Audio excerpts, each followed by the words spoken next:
Hey everyone, welcome back to Conversations in Pop Culture as we are back in the saddle once again for another season. And before I introduce my guest, I do want to remind everybody that this episode is brought to you by my good friend Preston Poulter, who has a comic coming out called Palace of the Golden Princess, which offers a fun, sexy romp through a fantasy RPG setting run by women. Issue 3 is launching soon on Kickstarter. And right now, my friend Preston is hooking people up and doing me a favor by offering a free PDF of issue 1 if they sign up for his email at pocketjackcomics.com. So you could try it before you buy it and see if you like it. So you could go and head over there and get yourself a free comic. But enough about that, because I have with me comic creator Daphne Lage. Yes, yes. I got it right. I was a little nervous. So welcome to the show. Hello. Yeah, so I guess like introductions are in order. I guess it's like, yes, hello everyone. My name is Daphne Lage, and if you hear any strange noises in the background, I share my office with a parrot. And every time I go live, that's when he goes live too. So, like I said, any strange noises in the background, that's him. So, my name is Daphne Lage, and I'm a cartoonist, illustrator, and comic book artist from New York. I have been self-publishing comics since 1992. I'll let you all do the math there. And I am known for my furry fantasy adventure comic, Tall Tales, which is kind of like a Lord of the Rings adventure. It's just everyone's furry. And I am also known for my mature audiences medieval fantasy drama Egoraven, Heir of the First Unicorn, with issue 7 launching on Kickstarter this Friday. I am also co-host with Nita Landing on the Raging to the Vlogs show every Monday and Friday on the Indie Comics Network. And you can read both my comics online if you want to try them out at Tall Tales, TAILS online.com, and egoworks.com, EGOWORKS, where you can also check out all my videos on how I make my comics here on YouTube as well, at my channel at Daphne Lage, Lage Art. So you got a lot going on, and we're going to talk about your book in particular. Not Tall Tales, because that's not relevant at the moment. Well, I just finished a Kickstarter for that. I'm in the process of mailing out the last of the Tall Tales campaign. But yes, I do have one starting. Which means that because unfortunately, and I'm going to say it, and it might get controversial. We view campaigns that fund as successful campaigns. I view a campaign that fulfills as a successful campaign. Yeah, so do I. I think there's a big difference, and I think there's a different mentality. Yeah. So obviously, you are in the process of having a successful campaign. I think it's half of it. Well, yeah, because if there's one thing that I strongly believe in is having a book finished before the campaign starts. This is actually the proof to issue 7. So it's already been printed. So the second the campaign is over, within 3 weeks, I'm getting the books in and shipping them out. I know it's a very strange thing to make it as like a marketing thing, but it's like I kind of pride myself in the idea that nobody is waiting 2 years. Let's actually talk for about my that book before we really get into the books. I think this is actually really interesting. Mm-hmm. So I'm sure you've been the victim of this. I've been the victim of this, where somebody just doesn't know what they're doing in comics, and they get in over their head, or they just ghost everybody and they say, fuck it. Oh, yeah, definitely. There's been a few, and there's been somebody who's actually moved the goalpost from it being a graphic novel to being floppies, which is a whole bigger issue. Oh, that's a little bait and switchy. So, that to me is a contractual problem. If you're late by 2 months, that's not a problem as much as it's an inconvenience. But what is that like? Because everybody has a different philosophy, I feel, on Kickstarter, where some people say, look, I'm not at the stage financially where I can go and finish a book before. I have half of it done, but I'm raising money so I can finish the other half and print it. And some people say, look, I'm going to go eat the cost of producing the book, doing the art, doing the covers, all the expenditures that come with it, but I need money to print it. And that's Kickstarter comes in. And so what is this like? Because I think, there's nothing wrong with either or. The only thing that's wrong in Kickstarter is not delivering a project. Right. within a reasonable amount of time, or at least informing people that there's a hiccup in the system. If you're going to be late by 6 months, but you let people know, my experience is nobody's ever angry. Right. But Well, I mean, it's one of those things where it's kind of like the old joke that a minute depends on what side of the bathroom door you're on. And it's kind of like that it's like, you know, when I personally want to buy from a Kickstarter, I understand the production involved, but at the same time, I still want that product in my hand within a reasonable amount of time. And I'm pretty much like, depending on what kind of book it is, like I know that a lot of like trade paperbacks, especially hardcovers, they mostly don't get printed in the United States. So I know that once something goes overseas, it can take up to 6 months to fulfill. So okay, I can understand that, you know, and I can, you know, and depending on the book, I'll be more than willing to wait for that. But just recently I got a book that I was waiting almost 3 years for. Like I pledged to this book in February 2020, and the only reason they could give for the book taking this long was because they said the artist didn't have the time to put the book together. And no, that's not what you tell people. That's not what you tell people when, you know, that's not what I want to hear. You know, I mean, it's like if they had said, yeah, it's, you know, we're having, you know, it's in China, it's on literally on a boat and whatnot. And it's like, okay, fine. But if you're going to tell me that something that I paid for isn't delivering because your creative team can't be bothered to find the time to put it together, that's somebody I'm never going to spend money on again. But you know, and this was something that when I started doing Kickstarters, that I swore that I was never going to have that problem by making sure that I didn't put myself in that situation. Like I said, every book, every campaign that I run, the book is finished. As somebody who does everything myself, I mean, I understand that I have that luxury to do that. But I think that if you are running a Kickstarters as part of your business, honestly, I really do think that you do sometimes have to eat the cost of being able to get your book done so that your Kickstarters can fulfill successfully. You know, because if you're putting out a book a year, honestly, why should I care? And I want to care. You know, it's like books, people put out books that I want to care about. But if I have to wait a year, 2 years for every issue to come out, it's me like watching Netflix. They cancel everything after the first season. So what do? I stop committing to new shows.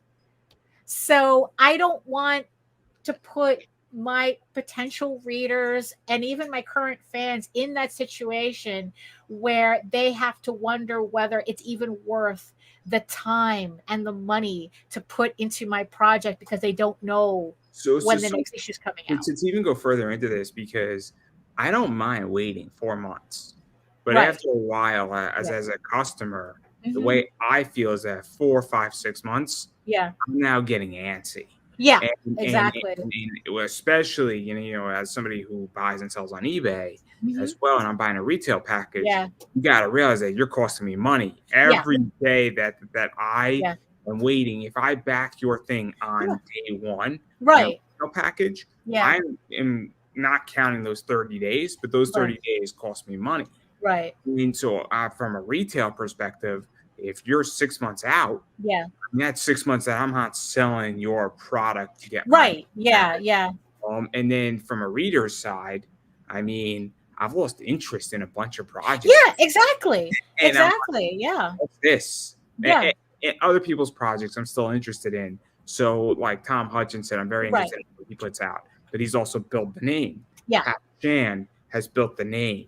But if you're brand spanking new, you know, unless you have a cover artist or a concept or something Right. else, this is ridiculous. And which Yeah. I think like Bigfoot Moonshine, Right. that book could take 3 years, and I would still be interested the day it comes in Right. because it's so ridiculous, the concept. But Right. for But the thing is, though, after waiting 3 years, it's like, are you willing to wait another 3 years for the second issue? they're doing all 4 issues at once, so that's what I Oh, okay. So, all right. problem. If you're Yeah. giving me 4 issues at the same time, Right. it takes you a year and a half to do it. You're giving me the whole story. Right. But I get the point. And so Right. what is this like though? Because I think it's really important where I think a lot of people do not understand that Yeah. you need to feed me as Yeah. I'm hungry for content, I guess, Mhm. is where I'm at. And if you're not going to give me 2 issues minimally a year Right. of your story, if not more, or 3, Right. I mean, I don't know if I want to commit unless you're giving me 100 pages a year. Right. Yeah, 20 it really, yeah, no, absolutely. I mean, it really depends on what I'm waiting for. But, it's like I'm at a point now where it's like, I would rather wait 2 years for you to have that book finally available than to pay for a Kickstarter now and then wait 2 years to maybe get the book. I mean, because it's like JD Calderon, because he's my husband. We talk about this stuff all the time. No, I never knew that. Yeah, no. Yeah. We're in the same house. Right now he's working, but so we're always having this conversation. Um, and he doesn't mind waiting, but I don't know. I get irritated at waiting for a book. I guess it's because especially lately, like my patience for media has really, really shrunk over the years. Um, and it's like, look, if you kind of like, I feel like a creator has to get me when I'm enthusiastic about your work, and it's like, if I'm enthusiastic now, I need your work now because I can lose that enthusiasm really, really quickly. I'll be honest. I Yeah. mean, we were speaking before about Uh-huh. covers and Mount Yeah. Olympus. Off air, everybody. Yeah. And Mount Olympus runs 24-hour sales. Mm-hmm. And while I'm selling some of these covers, they get my attention really Right. quickly, Mm-hmm. and they put a time limit on it. Right. Either I got to make a decision, Right. and I'm like, man, that cover just hits. Right. If it hits me, it's Right. gonna hit somebody else. They're not going to have the same Right. 24 hours in Mm-hmm. my eBay store. But Right. going to connect with somebody when they see it. Yeah. And I think stories are the same way. Right.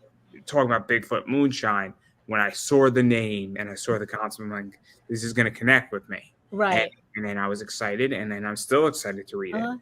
But then I go through stuff, and I don't want to mention anybody's books. Right. Yeah. Of course. I don't even want your book anymore. And Right. I'm getting your book. So, like, Yeah. how does this work? Like, I mean, to kind of like, I guess, put it in like I guess a more familiar situation, because like the last season of The Witcher dropped. Like for the past couple of years, it's like The Witcher is like, okay, it's like that really, really caught my attention. But because of the fact that they're changing actors and this, that, and the other thing, I consider this the last season. And what happened was that in the end, it like all the nonsense killed my interest in the series. So now it's like I couldn't care less about watching it or whatnot. It's like, because it's like, you know what? It's like Netflix kind of ruined the enthusiasm that I had for it. And I think that a lot of creators, when they take way too long, when they completely underestimate how long it's going to take them to do a book, they kill my interest.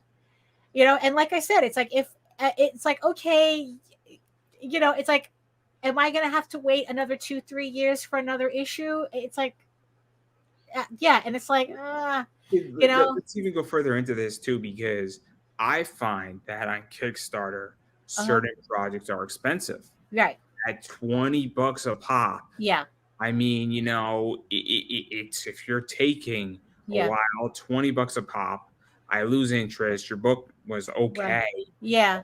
I mean, I back people's books who are friends, and I'm like, by issue 2, I'm like, I'm not really all that interested in issue 3 at $20 a pop. I'm not interested right. Yeah. $120 on your series. Right. for something that is okay. Right.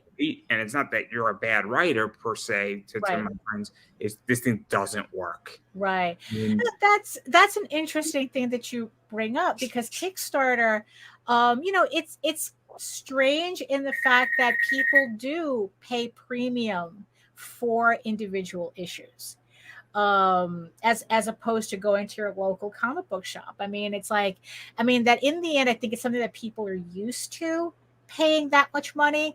But yeah, it's like, and because they're paying that much money, there's a certain standard to that too. but is there in reality? And the reason why Right. I challenge is that Mhm. I don't think there's a universal standard. I'll, Right. I'll, For I'll throw some names out there. okay.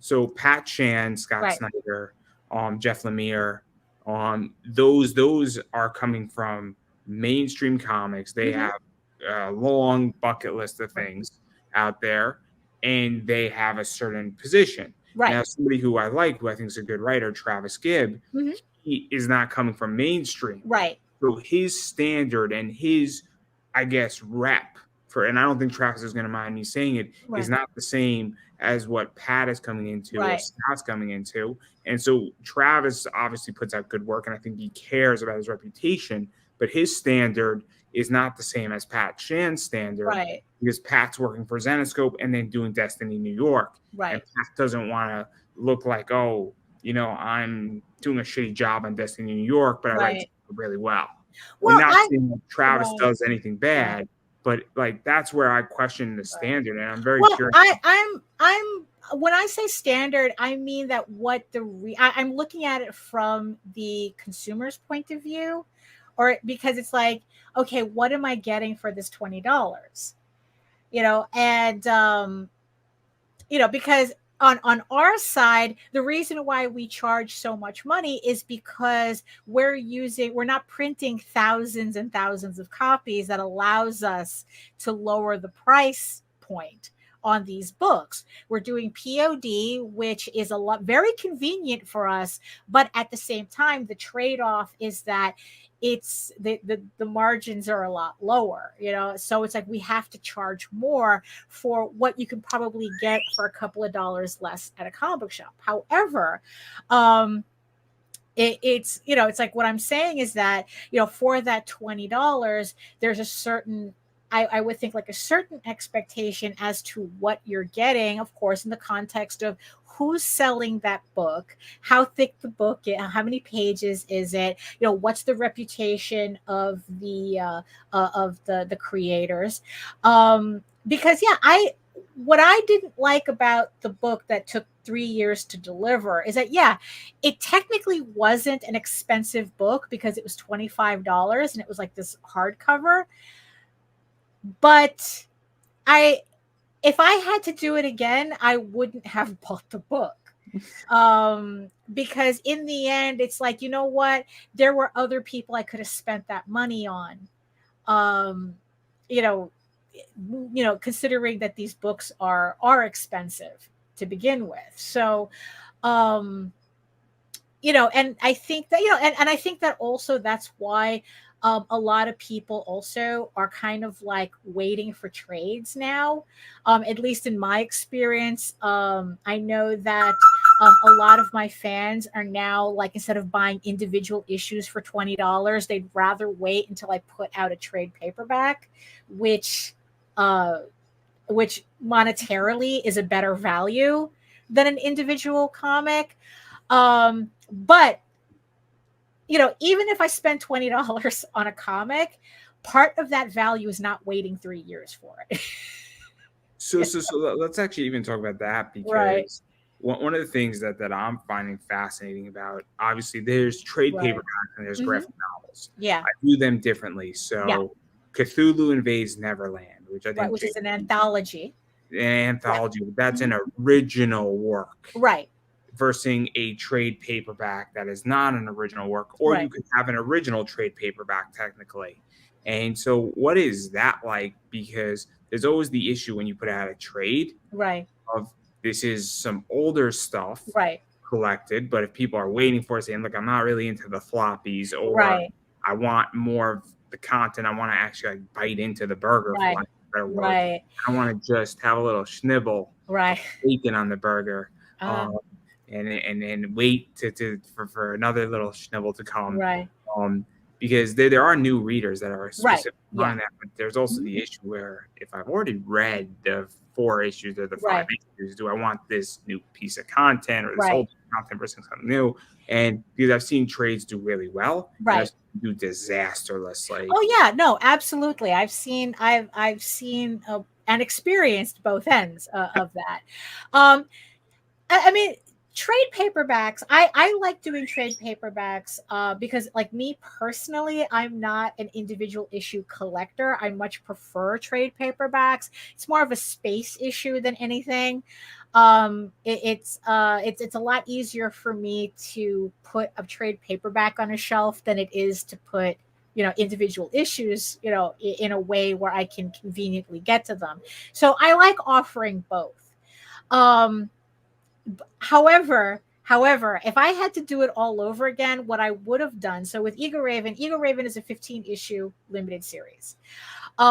If I were doing this all over again, I probably would have put out the 15 issues first, then do collected trades. But that's not what's happening right now, so I'm just going to continue my pattern. So because like every 4 issues, I put out a trade paperback, which works out for me because it takes me about a year and a half to put out those 4 issues. So it's not like people are waiting a year between individual issues. So, the 4 issues come out, and then the trade, like in this case now, the trade, my volume 2 for Egoraven is scheduled for next year.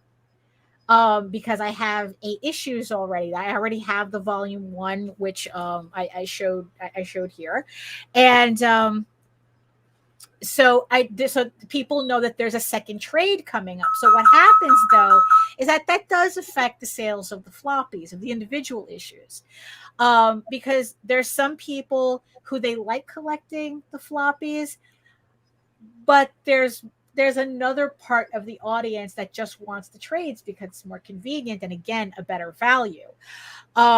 It just depends on being aware of how those two audiences split, and I guess like doing your Kickstarters accordingly, and having realistic expectations for that.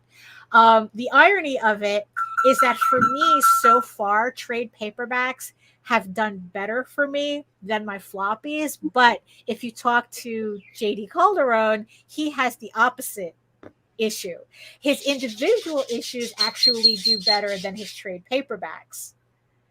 So this is actually fascinating. So what I'm actually learning is that the interview itself, this right here, and this is, I think, relevant because it's somewhat of a comparison, at least on a theory level. Hopefully I'll be able to articulate it. Is that this does okay, but the micro content does amazing. When I cut up an interview, 3 minutes here, 60 seconds there, shorts do great. Oh yeah.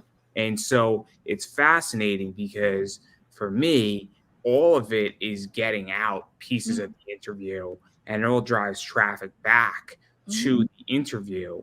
And so obviously you need the floppies to get to the trade. Right. And, the trade is people are reading the story, and it's all under the same IP. It's just packaged differently. Yeah. And so if you're funding the IP's creation and you're minimalizing your costs to get to a trade, and then the trade is what gets you over the finish line. I think that's where I think people maybe don't understand comics and understand the business, is that the goal is to get across the finish line. No, absolutely. How you do it. You don't really care if you're getting across the finish line, and it doesn't have to look pretty how you get across the finish line either. You never look pretty crossing the finish line. As someone who's done half marathons, and I am currently training to run a marathon, nobody is pretty at that finish line. Trust me on that one. Trust me on that one. I mean, and the thing is, though, I would not, if it's one thing that I wouldn't have done, is I wouldn't have gone straight to trade.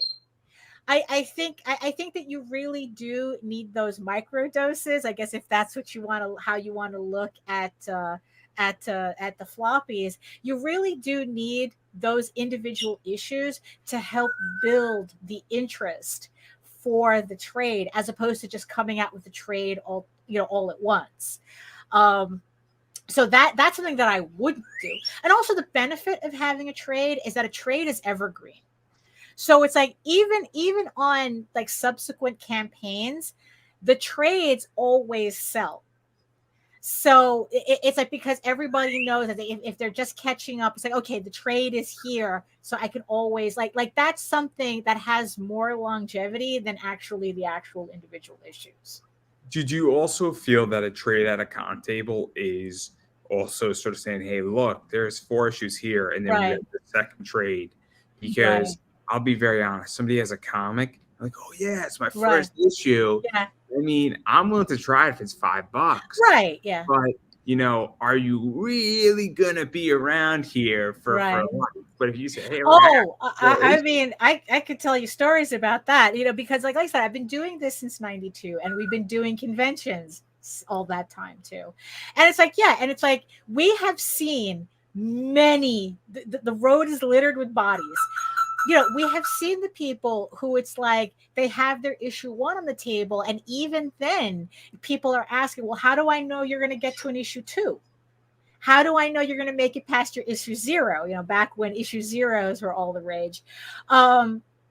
So that's also kind of a thing too, where it's like you have your individual issues that people do like, because it is a less expensive place to start. I mean, I'm not selling my individual issues sell for $10 on Kickstarter, but not at conventions. At conventions, we sell them for like $7, and then if you buy 2, you can get them, for whatever discount that we're giving. I mean, it's a lot more. The pricing is a lot more flexible at a convention. So the individual issues are good for that, for people who it's like who want to try it out, but they don't want to spend the $35, on a trade just yet. But you know what? Maybe they can spend the $7, on like issue 1 or issue 2 or not. I'd say you buy issue 1, issue 2, you get a discount. So maybe they're willing to do that. So I don't think that it's a good idea to just like say, oh, it has to be one or it has to be the other. Because again, the you want to make sure you get like all corners of your audience. I'm going to be at Baltimore Comic-Con in September, and I'm actually experimenting with the idea of selling PDF comics. So these are actually my trade paperbacks in PDF form. You buy this little zine. It has a mini poster inside, and then there's also a QR code where you download the PDF. If you're the type that you don't want to buy a book because I don't know, you don't have the space or whatnot, but so instead of spending $35 on a hardback, on a trade paperback, for $10 I'll get I'll get a PDF, I get a little poster, and I can read the book on my phone. So that's something that I'm experimenting with to see, I say, how many corners of my audience can I cover? Because the reason why I bring this up, and I think it's fascinating, is that if somebody has, and me and Tom Hutchinson were speaking about this, where somebody has 4 trade paperbacks of Oz, which he has, or 4 trade paperbacks of Critter. Yeah. So it's like, okay, now this person you're serious. Work. Yeah, exactly. It shows that you're serious. Not saying that somebody who's brand new isn't exactly story. There's not going to be a superstar because we all start somewhere, but there's also comfort where I want to know. I mean, I'm a huge wrestling fan. I trust WWE when they put on a pay-per-view that they're gonna produce a good show. I might not like the end result of the show. I might want to book matches differently, but I know collectively the show is a good product. Well, yeah, exactly. I mean, and I think that what a trade paperback, I mean, because that's the thing. I mean, yes, it's a little bit harder when you're starting out and you just have the one issue. But the thing is, though, look, that's what everybody has to do. You have to prove yourself. That's why putting out an issue a year, that's not really proving yourself. I mean, and this is coming from somebody who did start off putting out an issue a year. I mean, you can't build an audience like that because nobody knows, it's like, okay, it's like, are you going to make it? Are you even going to make it to issue 2? If the trade paperback at least shows you made it this far. It's like podcasting, where Mm-hmm. you know what it is. You can't build an audience in podcasting or streaming Right. media if you're doing an episode a month. It's Right. Exactly. very hard, and Mm-hmm. it depends what you're doing in that month. Right. You're running a business 2.5 hour conference call, giving Right. really good business advice. That's a little different. Right. But if you're doing an episode every single week for a year, you're going to be building an audience. If you're doing 2 episodes every single week and you take a week off, that's fine. Right. So every 3 months, if you take a week off, that's not going to hurt you. Right. If you're doing 1 episode a month, right, and then you don't even know when that episode comes out a month. I mean, there's a comfort in being consistent.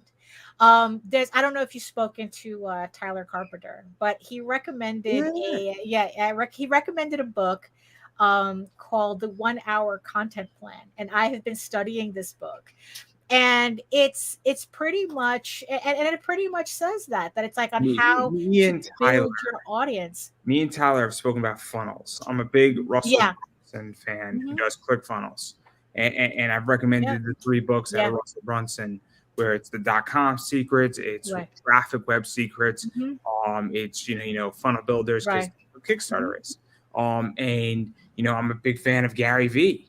Listening to Gary Vee, Gary Vee talks about how to get content out of something. Right. Every interview I do gets 36 to 50 pieces of content. Right. Which is insane. Yeah. And it's not as complicated as people think it is. It just requires an investment of time. And it's time you have to find if you really want to see any movement in this. I don't want to use the word success, because everyone has a different definition as to what success is. But if you want to see movement in what you're doing, you need to invest the time in it. And it's like, and according to the book, I should be putting out a video at least once a week. If I really want to build my YouTube channel, as an example, if I want to build my YouTube channel and help grow my audience there, that I can hopefully transition, to the Kickstarters or my store or whatever. But at least, I'll be honest with you. I've grown my YouTube channel where, probably in the last 3 months, I've put out about 23 to 24 videos. A lot of content. Content. Between shorts and other things, and I put out content elsewhere too. A lot of it's similar content, but people are on different platforms. Right. But one of the things that I figured out is that, because of that, I've added about 60 subscribers. Right. Yeah. Exactly. It's not a big deal to somebody who has 10,000. Right. But going from 470 to 533. Right. Big jump. Right. Oh no, absolutely. And it's every time I've noticed that when I put out, I do vlogs with Nita twice a week, and then I do my own live stream about once a week, every Wednesday, every other Wednesday, but it's always on a Wednesday. But it's when I put out a recorded video, that's where I see traction. As Tyler had explained it to me, it's like your live streams are to engage the audience you've already attracted, but you need like the pre-recorded videos in order to attract new people to come to your channel. So even the type of videos that you make, each one has a different I take a different view on it. So I take a completely different view. I view YouTube as a search engine. Right. So my micro content is to really answer and target a specific thing that's in search. That's the whole point. Right. So what I do is very different, where I'm consistent on my timing of release. So I do 12, 3, and 6. Right.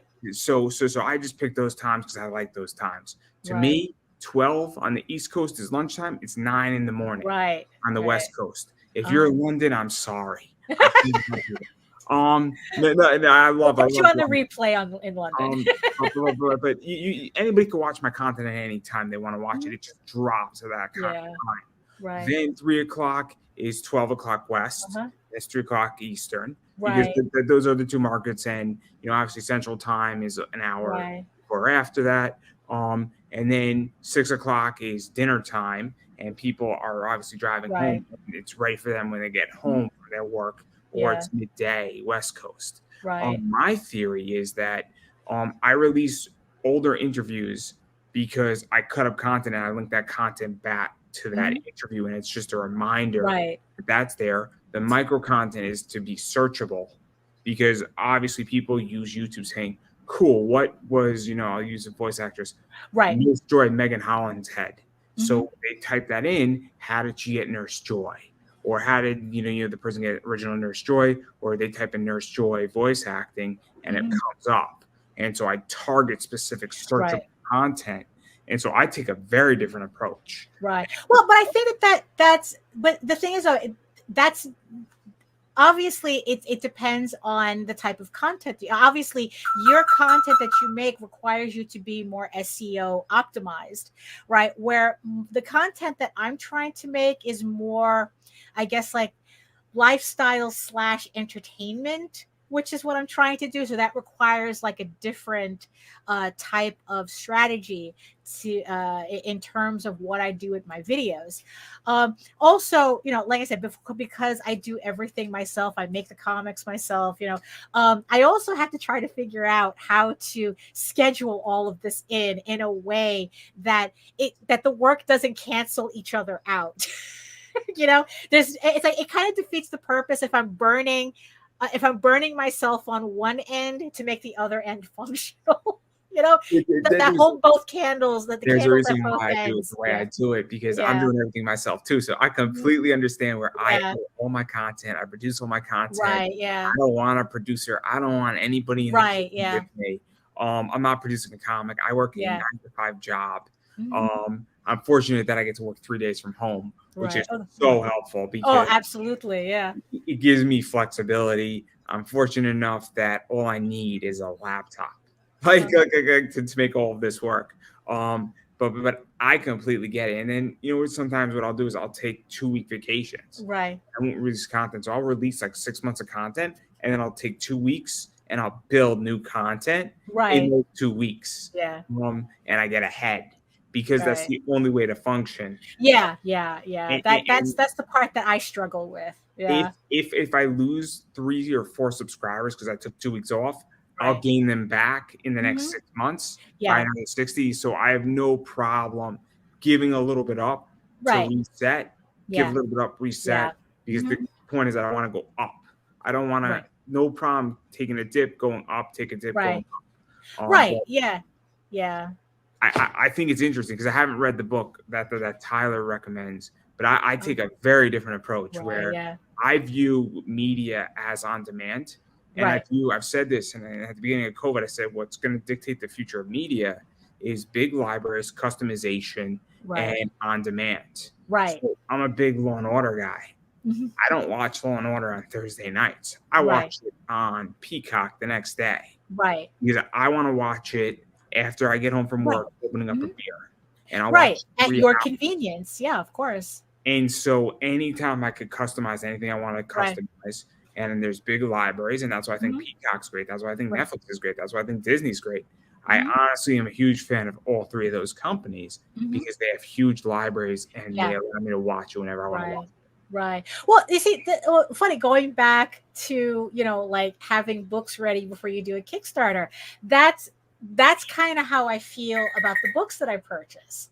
That it's like I have a certain enthusiasm and I want to be able to enjoy these books that I'm purchasing in that window of my enthusiasm.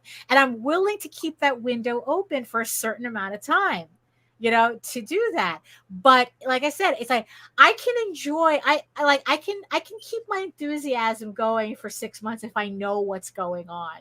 But like once you hit a year, 2 years, 3 years, it's like you've lost me. But it depends on the book though, right?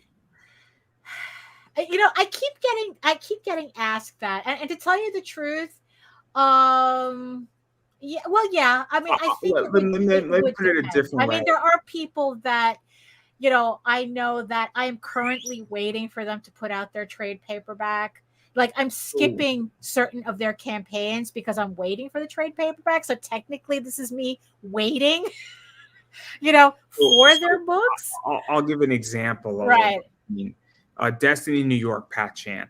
So Okay. he's producing a graphic novel. Okay. So it's volumes 1 came out, then volume 2 came Right. out, then 3, 4, 5. So it Right. takes a year. Right. So Sure. I'm very enthusiastic about Right. Destiny New York because I understand Mhm. that it takes 9 to 10 months to produce a Right. graphic novel. Right. But I understand, though, that I'm getting a huge boatload of content. Right. And so I don't have a problem where I'm still enthusiastic when he Right. launches the campaign. Well, here's the thing. How long does it take for him to put out, like how many issues does he put out in a year? Of Destiny New York. Yeah. Yeah. So it's probably 4 or 5. The graphic novel, Okay. the graphic novel. So there you go. So you see, I think that's a reasonable that's a reasonable schedule. Like you're at least, if you're at least putting out your book quarterly at least, I can accept that because it's like, you know what? Plenty of books have come out in stores quarterly that I've collected. So It's also different with his book because the graphic novel is the original, and then it comes out with Black Mask after. right. Mm-hmm. So that's the other reason why I'm Right. still enthusiastic because I'm Right. getting it first. Right. Okay. So Yeah. so the graphic novel is Uh-huh. the original and it's the Right. first. Right. So that doesn't come to stores. It comes to stores in single issues Right. later. Uh-huh. So anybody who wants it Right. originally and Right. wants it first and the fastest method Yeah. gets the graphic novel, and it's in a Right. nicely bound book. Right. Right. Well, And but the thing is, at least from what it sounds like, if he's putting out a book at least quarterly, then you kind of have an idea as to when that book that you want is going to come out. It's like we have a friend, Rob Multari. He's putting out Nightwolf. That's a book that that guy, I'll wait for. that guy's just Yeah. a bad apple. No, yeah, it's like a bad apple. We got to put him with some silver steaks. yeah. No, Rob. I know Rob. Rob is great. So I know that he puts out certain amount of books per year. So it's like I know that okay, there's a trade coming. And I know that he gets his trades printed overseas. So like I said, I know how that sausage is made, so I know how long that takes. So the wait is not a surprise for me because I know his pattern. So I know that, yeah, it's going to take X amount of time to put out X amount of issues. The trade comes out, and then it's going to take X amount of time for his trade to get made. And then I know I'm going to get that because I'm already familiar with his pattern. So I'm willing to wait for his It's also, book. I mean, I don't know how you feel, but for me, it's also certain people Right. I trust, certain people I like. Yes. Certain people That's definitely has a lot to do good with it. people. I mean, I'll be very honest. JD Rosario, if he Okay. took a year to produce Limbo, I really wouldn't care. I'd still be excited to read it because he's just a good, exciting person to talk to, and I know him. Right. It's also, look, there's people that I don't know who I've met for the first time, and you just feel energy. Right. You could take as long as you want with your book, as long as you want. So it's gonna take. It could take Rosario a year to put out Limbo, but the thing is, though, that he has the 4 issues done already. Oh, it's not. So I think that makes it easier to wait for that, to wait for the issues to come out. It's like, well, because they're done, it takes a certain amount of time to put them on Kickstarter. It's not like you can do, I mean, unless you're crazy, you can do, because I think Tom has done it, where he puts out a Kickstarter a month, I think. And I mean, there's some people who do that. Tom Hutchinson. Yeah, hasn't he put out a book a month at one time? He does like 4 or 5. Right. Okay. He doesn't. Someone was doing it. I don't know if it was like Pat Shand, right? Pat Shand is doing a book a month. A book a month or more. Merc Mag does it. Yeah, they definitely. Merc Mag does it every 3 weeks. Yeah. That is insane. Yeah. No, it is insane. I mean, this is how you bankrupt your base. This is how you do it. This is the methodology. Yeah. And this is my criticism of Right. Travis, Pat, and Merck is I don't think that they have gone through a rough time in Right. the economy where money is tightening up. And Right. I could be wrong, but it's just my thought process where I don't think that they have collectively gone through that process Right. where now your backer is upset and your backer leaves completely. Right. I mean, I that is a risk. Yeah, like the idea of you could actually put out too much content at once to actually you can alienate your audience that way. Yeah, I've seen that happen too, which is weird. if Because you're it's putting like out too much content at right, too high of a price. right. Well, So I'll give you an that's true too. example. Yeah. If you put out 24 seasons of Law and Order, Yeah. but it costs $5 a month, you're Right. not alienating your audience. Right. Yeah, exactly. So somebody was to say, I'm gonna put out DC puts out their DC catalog Uh-huh. and they're releasing 52 issues digitally and it Right. costs a backer $10, and Uh-huh. they say we're gonna put out 70 issues instead, Right. that's not gonna alienate your audience because the Right. price didn't go up. If Right. they said it's gonna be $3 and we're raising the price up from Right. $150 to $210, you might start alienating your audience. Right. I mean, because it's like it's a lot to expect from your audience, that it's like, especially like, yeah, especially if you're charging $20 each time, that it's like, okay, you're asking them to shell out $20 each month for So your book, when there's all these other books too that they want to purchase as well. and a company like Merck Mhm. and Brian Polito has done this very well, Yeah. where they want everything. Now Brian Polito does it quarterly, Right. so Right. The that's amount of books that he puts out, sure. Yeah. but Merck and certain companies have done this where they've trained their customer where they want 4 or 5 of those books. Right. So it's $100 every Yeah. time. You see, that's kind of like, yeah, it's like they're not just buying a $20 book. They're probably spending more like $150 each time Mark puts out a book. I love Merck Mac. I love their Right. books. I won't back their Kickstarter because it is a money death trap for me. Right. I'm very honest about it. Right, It yeah. will bankrupt me and it will cause Yeah. bigger problems to Right. business and a bunch of other things because I Mhm. want a lot of their covers. And I Right. Yeah. purposely avoid Yeah. their Kickstarters. I like Right. their product. I can't back their Kickstarters. Right. Yeah. They have successfully alienated a customer who loves Mhm. their product Yeah. because it will bankrupt me. Where Right. So that's so yeah. So that's the other end of waiting 2 years for a book. Is it's like, are you willing to support a company that puts out a campaign every month? And obviously your answer is no. I can't do that either. I mean, it sounds like a weird thing, but I Right. can't be the only one because Absolutely not. I Yeah. know how the story ends, Mhm. and I think it's coming. I think this is Right. genuinely coming. This Right. story is ending this way, and I think it's a Right. real issue. Yeah. And I think that there gets a breaking point where Mhm. too much content. What is the Right. Spice Girl song? Is too much of nothing is bad enough, but too much of something it can be just as bad. Right.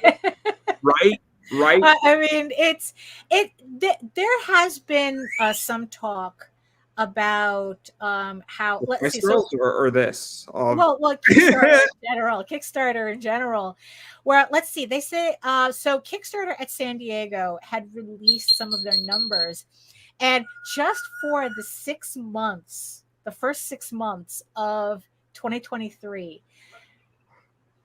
1,666 books have been released in comics Kickstarter alone for just the first 6 months of 2023. 1,600 books, 1,600 comics.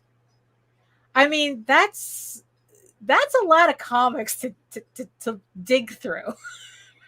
I mean, imagine being in a store with 1,600 individual issues on the shelf that you had to choose from. That's about Diamond Lunars You know, and Penguins. right? It's like, it's like, and the thing is, though, comics, is kind of a small circle, I guess, but still though, it's like, so the question that I keep hearing is that, oh, there's a glut, there's too many books, and it's like, that's why, campaigns are slowing down. Campaigns that would fund, so quickly, now they're taking, days to fund when they could have done it in the first. I mean, there's a lot of these theories bouncing. Let's actually talk about that, because Uh-huh. I'll tell you my theory. There's a lot of content Mhm. on Kickstarter. There's a lot of content Yeah. off Kickstarter. Yeah. I mean, I'll be very Yeah. honest Yeah. with you. I mean, I buy a lot of Power Hour. Obviously, I'm buying it for a different reason, because I Mhm. sell it and I make money Right. doing it.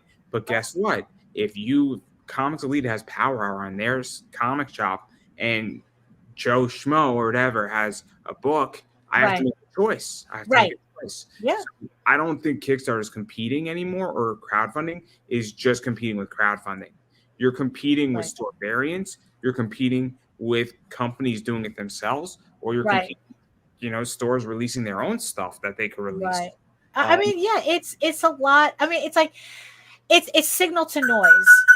I mean, it's like, yeah, it's like it's kind of like, how does a new person putting out, or anybody, if you're not Polito, if you're not Merck, if you're not, you don't have a Shikari cover on your campaign, how do you stand out in this I environment? have a theory on that too. I mean, Right. I have my only theory is that you have to go out and hire a good cover artist.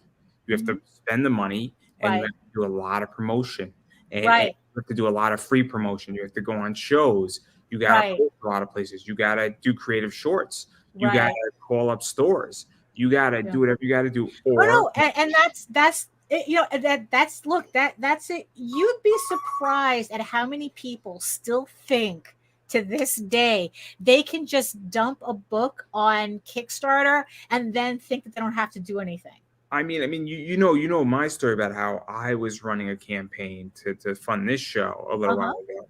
The only reason why I got funded is every day I posted in group after Right. group after Yeah, group you have after to. group Yeah. after group after group. And boy, did people not like me. People attacked me. It was not a pleasant experience, but I did fund. Right. Now, my goal was $750. I Okay. funded $820. Uh-huh. But my goal is that I hustled like crazy. Right. And that's the thing, that, like I said, there are people who think that they don't need to do that, and it's like, look, every time we do a vlog, that's one thing that we talk about, is that, no, you can't just show up. You can't just do a comic. This isn't like, back in the day where you could go to a convention and sell out of your stock, because like everybody was like really curious about new books, and it's like, oh, they're at the con, it's like, oh, what's this? There's more of a curiosity at conventions for new material. It's not like that online.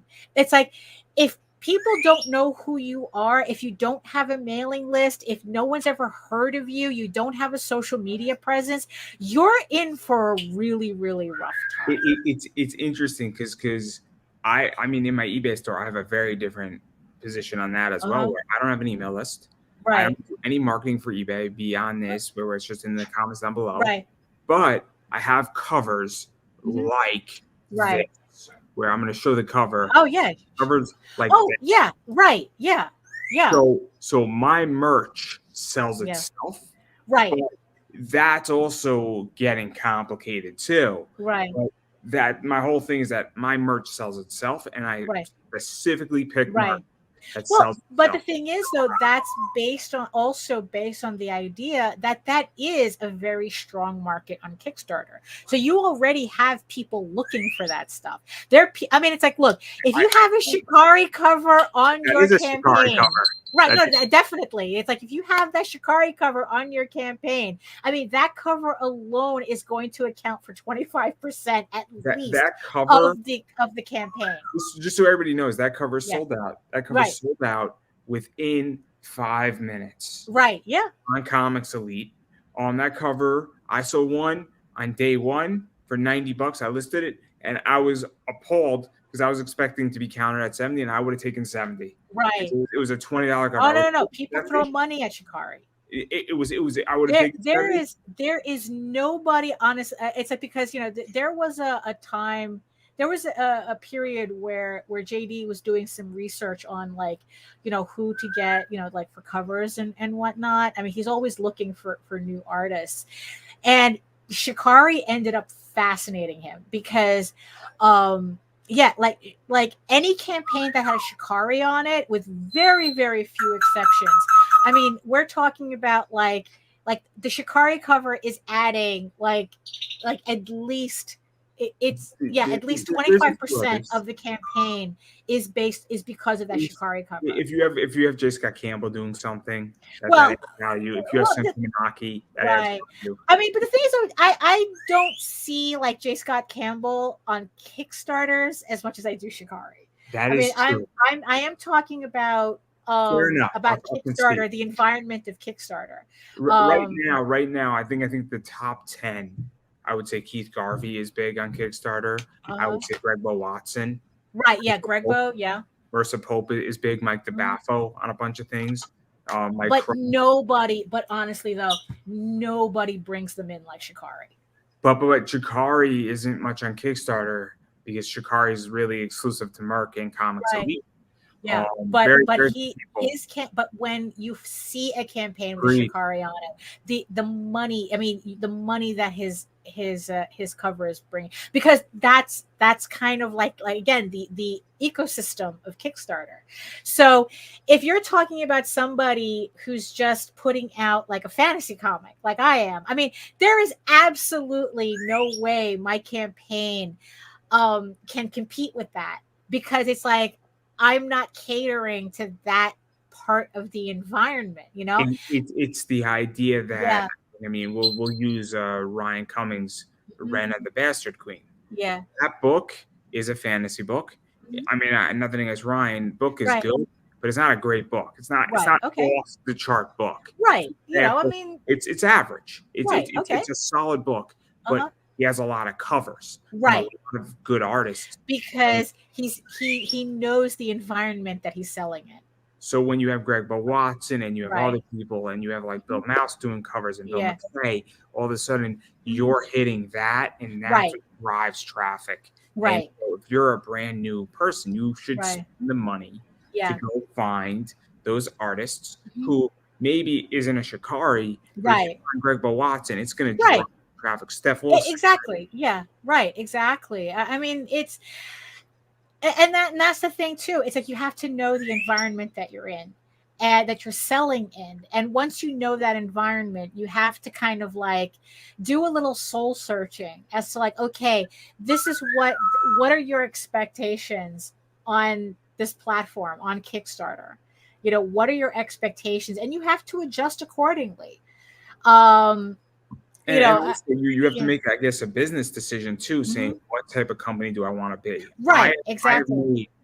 For full disclosure, I made a big decision. I had a pretty extensive surgery. I come out of surgery, and a day after, while recovering from surgery, my leg in a cast, maybe a little high on some oxycodone. I don't know.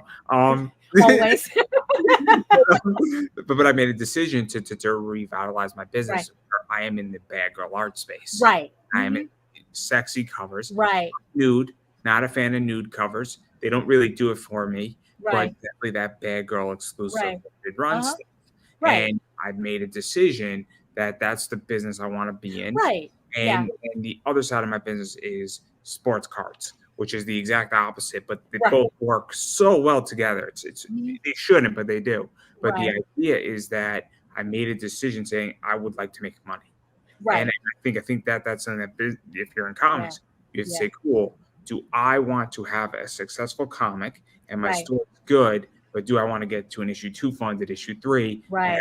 Get there. Well, that's it. That's the funny thing. We kind of had this conversation on the vlogs yesterday about. I didn't watch it, so I'm sorry. Oh no, it's okay. Where we were talking about like really understanding why you're doing what you're doing, and and it's like are you doing comics because you have a story to tell, or are you building an IP because you think that someone's going to offer you $10 million for it Are down you the road? trying to create a movie pitch search? Right, exactly. I mean, I mean, it's and the thing is though, is like again, it's like you have to really do some soul searching and really understand what it is that you're doing in this space. And once you make that decision, you have to accept the consequences of that realization. Because it's like if you're a creator that it's like, no, I'm not going to do those types of covers, I'm not into that type of artwork, I just want to tell my story and whatnot, absolutely go do that. But because of this environment, this ecosystem, you have to understand how your book is going to fare. You have to have a realistic expectation as to how your book is going to fare. You can't say, I'm an artiste, and it's like, I'm going to follow my muse, and then get mad at somebody for having a Shikari cover. I mean, I'll be very honest. You know? I've accepted the Right, consequences of my eBay business. My right. mom hates most of the covers that I bring in. Well, right. It's not for everybody. Let me Yeah. explain. Let me explain. She loves it when I sell them and I make Right. money. So, Yes. so, so, so, so Right, exactly. So at least there's that benefit there. she Yeah. understands. Right. The point I'm making is that Right. obviously I'm joking around in that statement, but she's not a fan of the covers that I bring Right. in.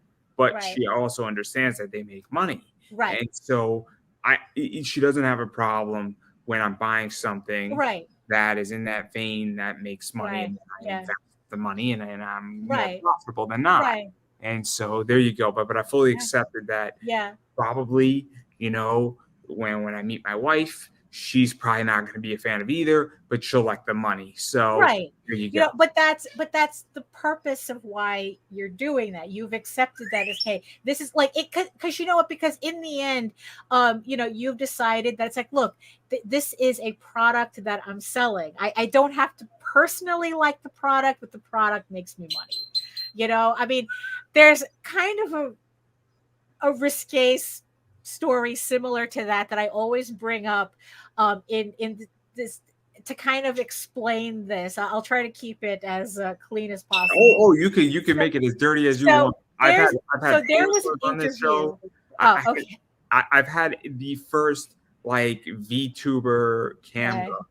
on Right. this Okay. so first interview, and we had a Right. very intellectual business discussion. Uh, So everything is fair game. Right. So there was an interview that I read with this person, this gentleman, who was at the top of his business. Like he became a millionaire on this, and what his business was that he sold hog semen to, hog farmers.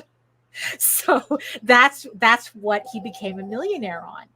And in the interview, he had said that it's like, look, I didn't grow up saying that I wanted to be a hog semen salesman. Nobody says that. Nobody says that. But he goes, it was the thing that I found out I was really good at. So, and he became a millionaire on that. So, okay, so I guess it's kind of like the thing with, okay, you have people who look at your collection of bad girl covers and it's like, what the F? And it's like, well, they make money. So this is what I'm making my money on. I didn't know I was going to be good at this, but this is what I'm good at. I like it. I like a lot of these covers, Right. and they sell, and the second Right. they don't sell, Right. or they sell less and less and less, Right. and I mean, if society didn't want me to sell it, Right. the Yeah. market wouldn't be there. Right. And so until that market Right. shifts, and it will eventually shift, Right. but Oh when yeah, it does, it always does. It always does. I mean, it's like I said, I've been watching this whole thing since '92, and it's like, yeah, things come into fashion, they come out of fashion, they come back into fashion, bubbles burst. We've seen it all. We've seen it all, and it's just that's just how it functions. I lived through 2020 as an investor, and I watched my portfolio go down 48%. Right. And I watched it come back a lot more than 48%. Right. Exactly. So so I've been through it all, and I know exactly that this bad girl bubble will burst. Will it burst today, tomorrow, or the next day? I don't really know, but when it bursts, some of the people in the bubble will be deflated, and then others and other covers are going to excel, and it's going to be good product. And the question is that what's going to be good and what's going to be bad. Exactly. I could tell you, I'll be honest, J. Scott Campbell, it has been a bubble that's bursted. Certain J. Scott Campbell in the last 5 years doesn't carry the same value as early J. Scott Campbell carries. Early J. Scott Campbell, 601, Spider-Man 601, in a 9.6 or 9.8 graded book is a very pricey book. It's a very desirable book raw because it is good J. Scott Campbell. It maintains its value. J. Scott Campbell released a cover 3 weeks ago. It's not going to maintain its value. It's just unfortunate. It's just unfortunate. I mean, is that because like his covers saturated the market, or it's because when the 601 came out, it was like a B variant, I think. It was a cool issue. It was when he was at the height of doing Mary Jane. Right. And that's the one with the sofa? Yeah, and Spider-Man they're going out. Yeah. That's okay. Great. And then he did a matching one that's beautiful also, that is with Black Cat, with like La Cat Noir, and he's coming into her window. Right. The two match beautifully. Right. That book that matched it is a very desirable book too, even though it's more modern, because it matches it. It's paying tribute. The reason why a lot of his covers aren't doing well right now is that he's producing 20 covers every single month. So he's saturated to the market. He's producing more artwork than people actually want. So when he started doing the variants, so his Spider-Man 700 Superior Spider-Man Midtown book, which is a beautiful book connecting covers, that book was well sought after because it's a low print run, and he was beginning to get well known, and it wasn't saturated. Right. And now the market is completely saturated, and it's just like, when you're producing 20, 30, 40 covers, I mean, I like Steph, and look, people want to, go after Steph Wilson, but those covers, he's a very saturated artist. It's very complicated. Versus somebody like Shikari, Shikari is not saturated. Which is kind of funny to say, because I can't click on a page on Kickstarter without coming across a campaign that has a Shikari cover on it. But it's not anymore for the most part. So ever since he went exclusive. Since he went exclusive, or he went like $4,000 a cover, if you offered Shikari $4,000, I think Shikari would do a cover for $4,000. I don't speak for Shikari. I'm presuming. Right. Because the last time I checked, he said 5. So yeah, maybe you can negotiate down to 4. I'm sure there's room to wiggle. Because if you offered Shikari $4,500, he said, I mean, dude, we're talking $500. I'm not moving over. I mean, $4,500 for a cover is a lot of money. It's a lot of money. It is. It really is. It might be worth it. I'm not. I mean, again, it's like when JD was doing, looking at these campaigns, like, yeah, you're spending $5,000 on a Shikari, but his cover is could bring in $30,000 on a campaign. It depending on how you do it, it could bring even more. And exactly. If you do a black and white, a foil, a metal, and also if you recycle the cover to or if you say, you know what, fuck it, I'm not even going to put it on Kickstarter. I'm going to put it on eBay straight up. Right, yeah. Pull 200 on Whatnot. I know that I've seen some on Whatnot. I'll be very honest. I mean, I might do a Shikari cover. If I got an exclusive with a company, I might say, I want Shikari, and then $100 a pop. Yeah. $100, I control the whole market on these 100 copies. That's 10 G's. Yeah. All day. Yeah. All day. Yeah. I believe it. But that's not neither here nor there. I mean, it's like, it's just because I have to admit, you're probably like the first person that I've heard actually admit that the variant cover scene is in a bubble. So I do appreciate because I think that there's a lot of denial with like it's like, look, as long as it continues Because to work for people, it's like if they're willing to cater to that market, go right ahead. It's like in the end, I have I'll be nothing very against honest. it. Yeah. I have a vested interest in the stock market. I have a vested Mhm. interest in the United States Right. doing well in Mhm. society. I have a vested interest in actually us hitting a recession, to be quite Right. honest. Mhm. I will make more money in a recession. The last time we had a recession, I made more money Right. as an investor because I had a lot of money on the sidelines and I have Mhm. access to a lot of money on the sidelines. So I have a personal interest in the short term if we're in a Right. recession for 18 months and Right. everything is deflated. And when my stocks went down 48%, I made a lot more money than people Right. realize. I Uh, bought stocks that right now are valued 4 times what I paid for them because they were artificially deflated in COVID. right. Uh, So I have a vested interest in certain things. And I think what happens with variance is that I think people don't understand they have a vested interest in not being in a bubble because it's right. market. That's what I keep seeing. Yeah, they don't want to kind of like even And think about it. they don't Right. want to have these conversations with me. Yeah. They don't like my thought process. Right. And there's a reason why I buy a book and I sell it. And I'll Mhm. buy one for myself. And if it's my own personal collection, I'm not interested in selling Right. it. But Right. I bought a book today and I don't have the book. And I already have a buyer lined up for it Right. because I want in and out and I want Right. my docket. I made a Interesting. Yeah. video talking about selling $1,600 worth of cards Right. days ago. I sold 18 of Shohei Ohtani cards, and I don't really care what it specs.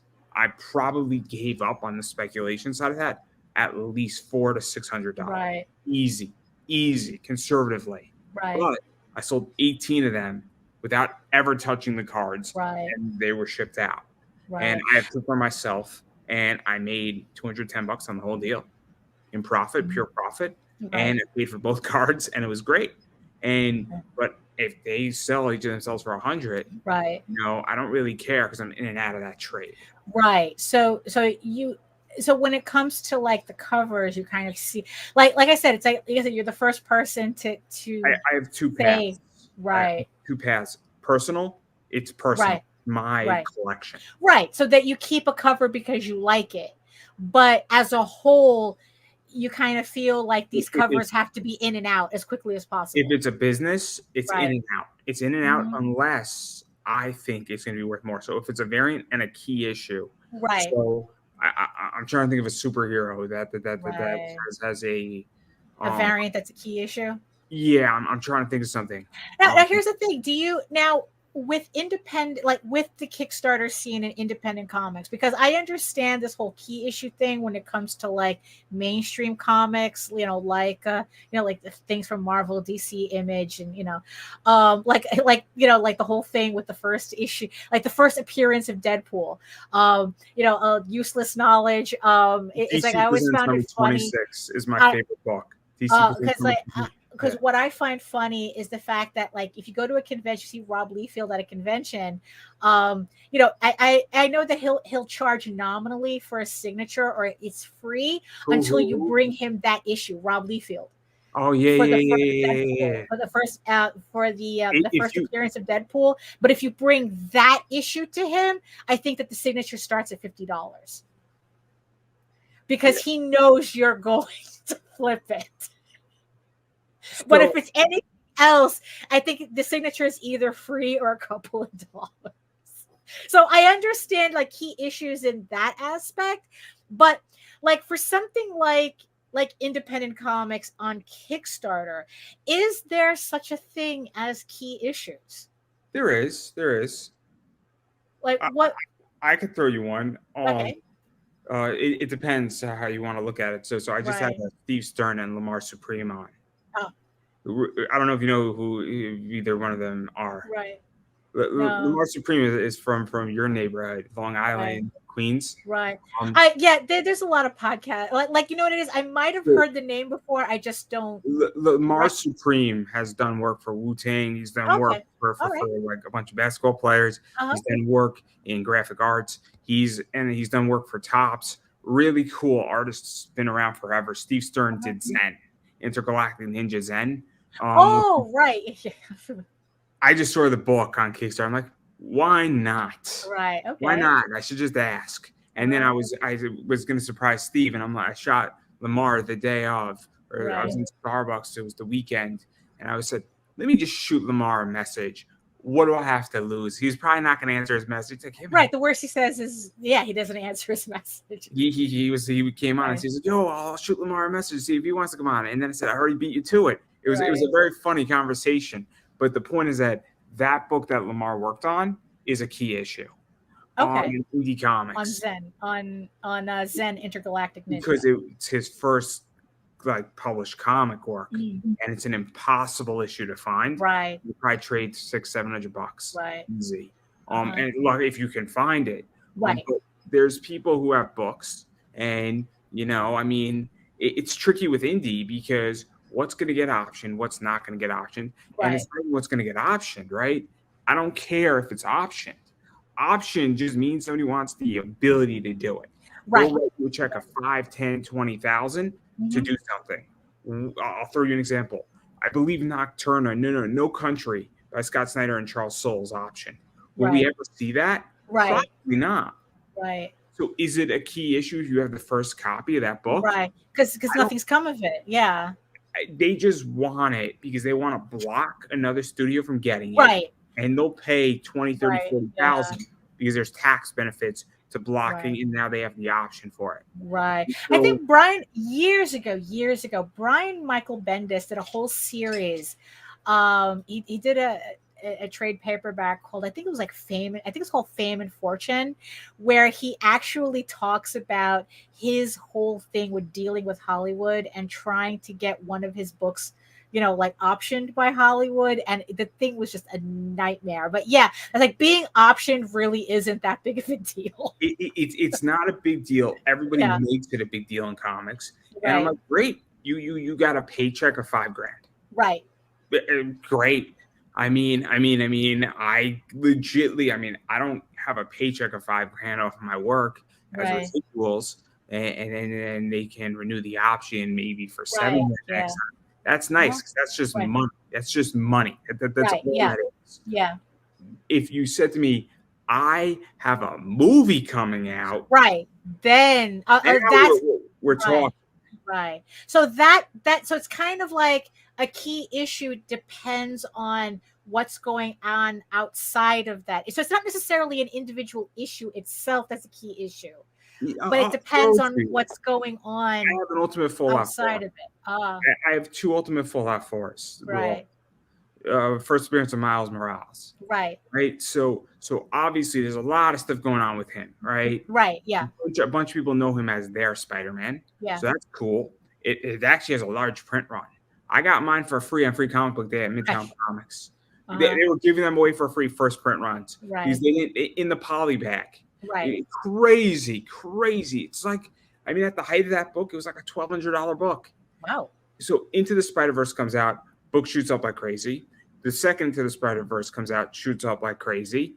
And now it's falling down, but Marvel's doing a live action with it. It's coming. And when that live action is going to be $1,000 easy. Right. So that's a key issue because it depends on what's going on. Right. Okay. Now I understand. With indie, like DC Presents number 26 is a good example too. First appearance of Raven, Cyborg. Right. I don't know if it's Starfire. It might be Starfire. So you have a bunch of Teen Titans in that book, and that's a rare book because it's clearly the birth of characters. Mm-hmm. But I like that book. It's a personal book because I love the Teen Titans. But my whole thing is that with indie, I don't know what's going to get made. Certain things will get made, right? Into it, but I don't buy an indie book as a key issue. I see. Okay. It's so speculative. This is so if you're an investor, you should buy 100 indie books every single year. That was your bird just chirping, right? Yeah, that was him. That was him. Yeah. It's kind of like my alarm. That's the more obnoxious the noise, the more he likes it. So yeah, he likes. Oh my god, that sounds like my alarm going off. I'm like, is that fire? Oh my gosh, scared me because that's how my alarm sounds. Yeah, that's why I kind of have to give that warning at the beginning. Oh no! The other noises did not sound like my alarm. Like, Right. that Yeah. doesn't sound like my alarm. Right. Yeah. That sounded like my alarm, like my door was opening up and Right. he was trying to break into my house. Oh, yeah. Yeah. Yeah. Different discussion Yeah. completely. Um, luckily, I have a weapon to defend myself. Oh, there you go. Oh, there you go. Absolutely.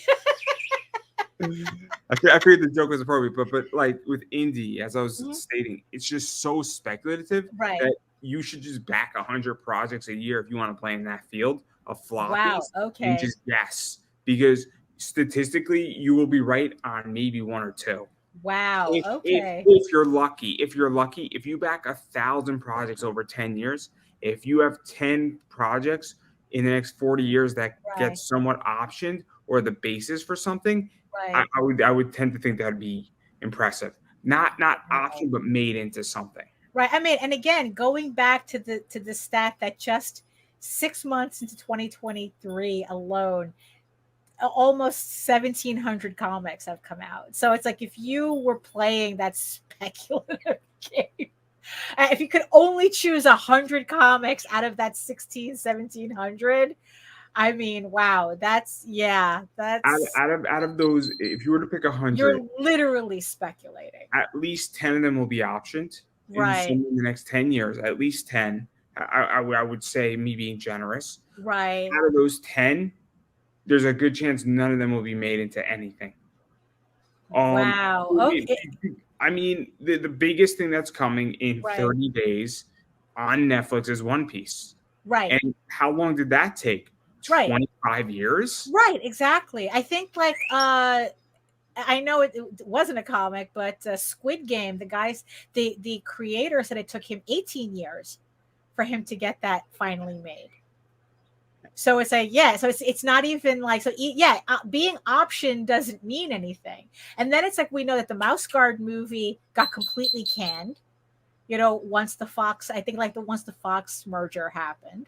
So just because something is in production doesn't mean it'll make it. I mean, Rat Queens. Right. Was supposed to have something that got completely shot Yeah. up. Everything from Aftershock is done. Right. I mean, look at Lock and Key. It took forever. They shot that pilot and then they said this is garbage. Right. So, I mean, yeah, but I mean, but that's kind of, yeah, but that's kind of, because like you said, so what you said was that like at least 100 will get optioned out of that 1,700, and then like maybe no. If you pick 100, oh, if you pick out of 100, 17, you'll be lucky if you get 10 that get optioned. Ouch. Okay, so the number, yeah, because I find that fascinating, because it's like, again, it's like dovetailing to a conversation that we were having yesterday. It's like a lot, like 99% of the people who come into comics, they all think they're the next Stranger Things and Walking Dead, and they think that they're the next big thing, and it's like statistically you're not. I'm curious about something that I was thinking about, and this is a statement where comics to me are in three places. Right. Readers, so people who just want stories and just want to read stories. People who are collectors, which is the variants, and they want cool covers for themselves to sell, whatever they want. Or the third one is to be a pitch for a movie, TV show, or game, a product. And that's that sounds accurate. That sounds pretty accurate, because there always seems to be a conflict between the three. I mean, I consider myself in the reader category, that I'm creating. I consider my comic a self-indulgent hobby, and the fact that I have the readers that I do is just icing on the cake. In the fact that it doesn't bankrupt you, where no, not at all. Yeah. It might cost you 5% of your income, right? But 5% of entertainment. Yeah, and I'm presuming it might cost you nothing. You might even make 5%. Because I do, yeah. Because I do. The only thing at this moment, the only thing that it costs me is time, because that's what that's really what I put into it. It only costs me money if I have to like pay for a flatter, or I have to like probably pay for like ancillary things like printing like some rewards, printing stretch goal rewards or something. This show is a hobby for me in a lot of ways, but it's also business research. Right. but Right. collectively it probably cost me maybe 150 a year. Right. Yeah. It's like because of, what it is, it's like the cost is minimal for me. But I always see the conflict between people, between what I do my comic for, and then people saying, well, if you're not going to do variant covers and make the money on Kickstarter, then why bother? And it's like, because that's not the reason why I'm doing this. And then the third category is like, yeah, that we see a lot of. We see the people who just treat comics, especially on Kickstarter, as just, well, these were my failed pitches, and I'm hoping by doing it as a comic, I could like continue to pitch them to studios. I'll be honest. I mean, Yeah. it's So yeah, that those three categories to me seem pretty accurate. honestly, if I wanted to pitch a movie or I wanted to sell a movie, I would do it as a comic. I would do it as a Well, comic. yeah, that's Without a yeah, doubt. I have a theory in my head. It's 4 issues, but I'm gonna make money in every single facet. right, Again, going back to the right, fact that I'm gonna go buy my variant and have it right, on the eBay store. right, I have a distribution right. method, which makes me Yeah. different than everybody else in this space. Well, I mean, also just the fact that you're admitting to it, I think makes you different as well. Because the what I usually see in number two, category two, and category three, is that it's very rare that they admit that that's what they're doing. oh no! I am a collector. Right. I am a seller. Uh-huh. And the little known fact for those who don't know, I read the IRS code every year. Ooh, for funsies. But understanding taxes makes me money.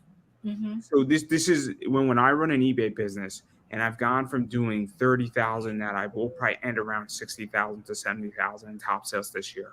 So I've gone through massive growth, and then I'm going to do it again next year. Hmm. And the year after that, I'm going to probably count my business around 120 in sales in the next 3-4 years for a reason.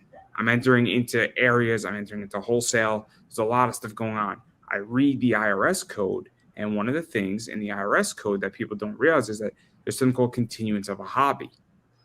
So if you buy a book raw for $60 and Right. you buy that same book graded for $80 and you sell your book raw for 60 or 70, you don't have a taxable event Oh. because you upgraded a book in your personal collection. So in certain circumstances, when I go and buy things, I have certain taxable events and I have certain non-taxable events. So as somebody who buys and sells comics, I obviously have things that I'm looking for. And if I have the ability to buy a book that I'm looking for at a wholesale price, I mean, for my own personal collection, and in the Right. process, I can buy 4 other books that I'm going to sell, it's advantageous for me as a collector and as a seller. And Uh-huh. it's a privilege I have. Right. And then this was all intentional.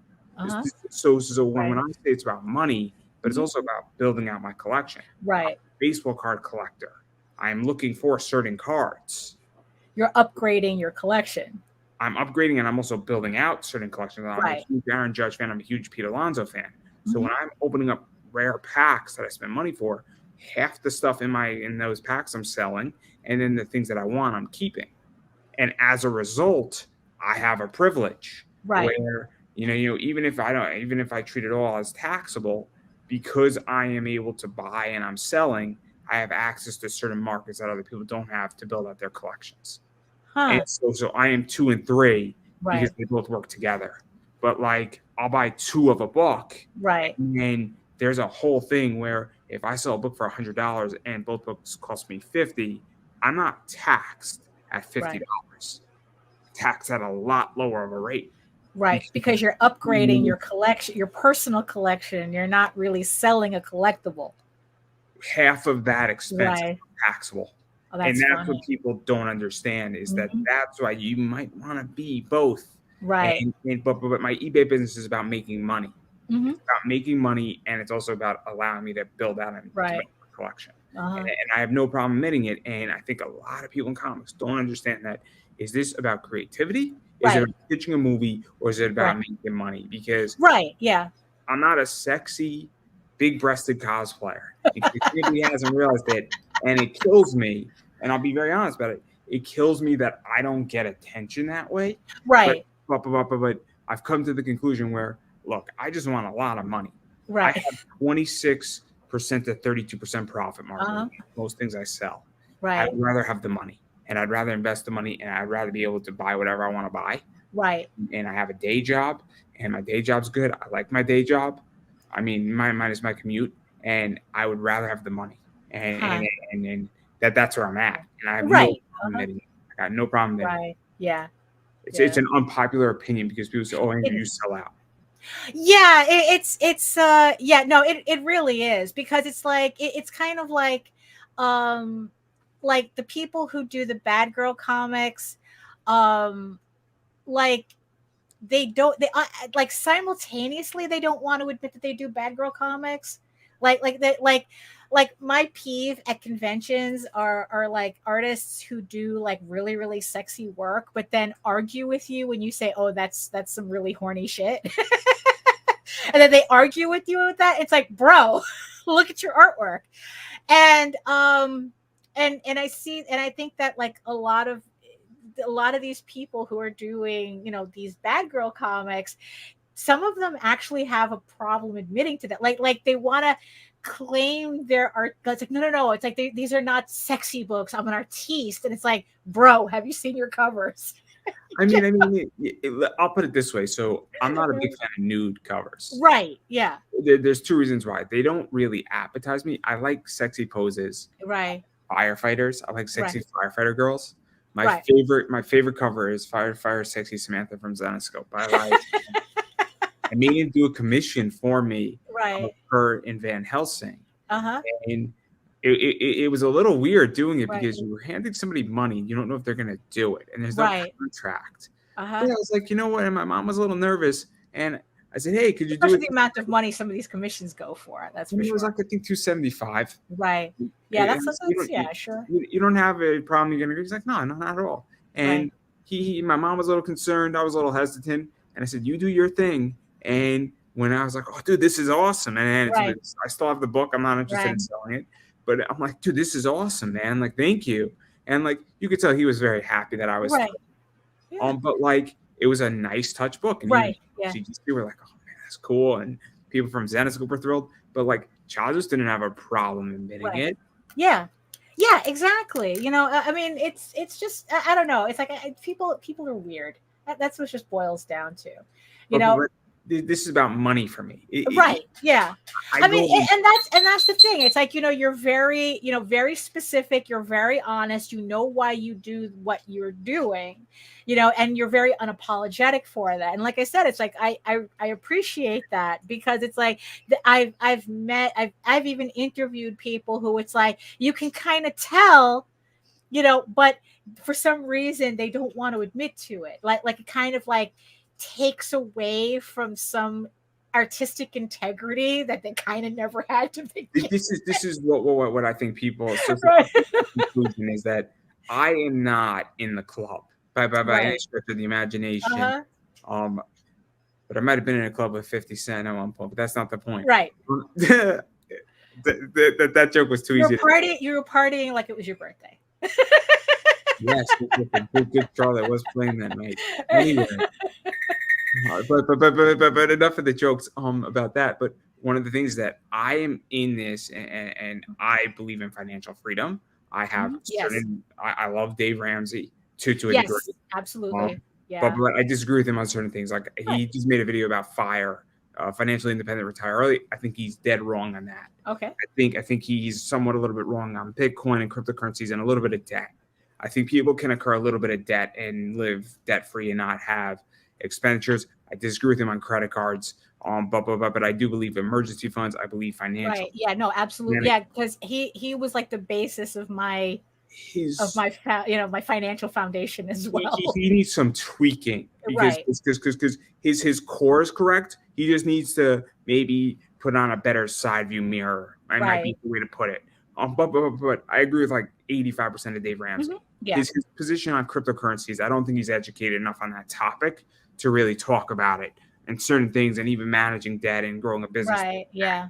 I don't think he disagrees with that, but I've used debt to grow businesses, and I've used credit card debt, but I've never. Right. Yeah. Yeah. I think he's very anti-debt risk adverse, and Yeah. sometimes you got to take risks. Oh yeah, no, that's definitely Dave Ramsey. Yeah, it's like his, because to him, like, any debt is bad debt. There is no such thing as good debt. And it's like, well, yeah, it depends on how you leverage it. Yeah, it depends Yeah, also what type of debt. So yeah, if you have debt that's not due for 12 months and you're leveraging debt, or if you break up a payment into 4 payments with no interest and you're making those payments, he's not a fan of that, but there's reasons why you would do that. And right, yeah, it's just financial right, planning and making money in certain ways, knowing that I have 8 weeks right, to pay something and I sold half of it that pays for it all ahead right, of time. yeah, But instead of paying $300, $400 at right, once, I'm paying $77. The right, point in every 2 weeks. But my point is that I make no qualms about being economically free, investing in the stock market and getting yeah. rich. And this puts me at odds with people because people don't want to hear this. Right. They Well, don't. it's what we were talking. I don't. It's what we were talking about where um like people come in and they have this thing where it's like, no, I want my comic to make money, and then it's like, what happens is that when they find out that, like, most people have actually make their money elsewhere, they kind of get disappointed or frustrated with the idea, because it's like, oh, if I'm not making money off of my comic, it means I'm a failure. And it's like, no, that one has nothing to do with the other. What people don't understand is that I Yeah. will sell a comic and Mm-hmm. I'll buy a Mount Olympus book. I'll buy it Right. for 20, I'll sell it for 50, $60. Right. Then I'll make 26% on that.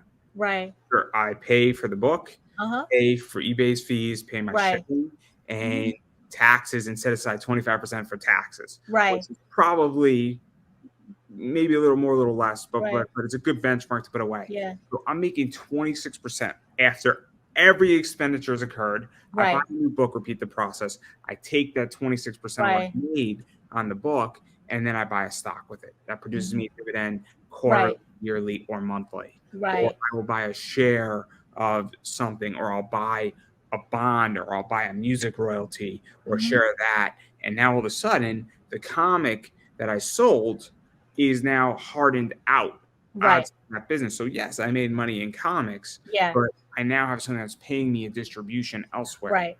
And I think Yeah. that's what people don't understand is Yeah. that if you get an option on your book, you should not put a new book out. That's a ridiculous idea. I'm not saying don't create comics. Right. Yeah. Take some money out and harden up your assets and build an S corp. Yeah. This is where I'm actually in the process of building out a new YouTube channel talking about business. Mm-hmm. And I made a whole video talking about the margins in every single sector, what those net margins look like. Right. Oddly enough, the margins that are the highest is shipbuilding and trains. Trains. I mean, I thought would have thought military and pharmaceuticals. Transportation, moving things by train has one of the highest margins, and so does shipbuilding. That's So funny. your margins. So I'll give you an example. In banking, the margins are 100%, but you're only making on a net like 26%. Right. So you give up a huge amount to actually do that. So your margins are great. Your gross margins are great. Your net margins aren't. Right. So what it actually, it's actually, banking is one of the highest because it's 26%, but it costs you about 64% of expenditures to get there. Mm-hmm. First thing with trains, I think it's like 52%. I think it's 27% is your net. So it costs you only 27 points to operate a transportation business with trains. Huh. And the reason why I made that video, it's an hour long, it's a boring video, it's not released yet. It's to understand what your expenditures are. I have an idea of what my gross margins are and my nets are. I'm making 26 to 32% per book. Right. That's expensive in certain ways. Right. That's pure profit. If we were to recalculate that and I was to sell a book and then take everything out minus my expenses, my positions would be much higher. My gross would be much higher. But my net margins are 26 to 32% on average in that range. which isn't bad considering that I get my capital back. Right. And that's what I think everybody doesn't understand, is that it's a business problem. Right. Yeah. But yeah, I mean, I think that what happens is that people get too wrapped up in the kind of like the fun of doing comics, and they don't, and they kind of like say, oh, that's other things. That's Oh, other things. I'm gonna break everybody's fun bubble. You know what's really fun? It was really fun when you have $9,000 coming in every single month off of your investments. Right. That's really fun. Yeah, I would think so. Yes. when you have $250 coming in every month, that's a lot of fun for you Right. doing nothing. For you doing nothing. Right. It's unbelievable fun. When you have $250 coming in off of your investments, for you just sitting there, and they're like, here's some money for you just holding this stock or this mutual fund or this share, or you have a rental property. That's fun. Right.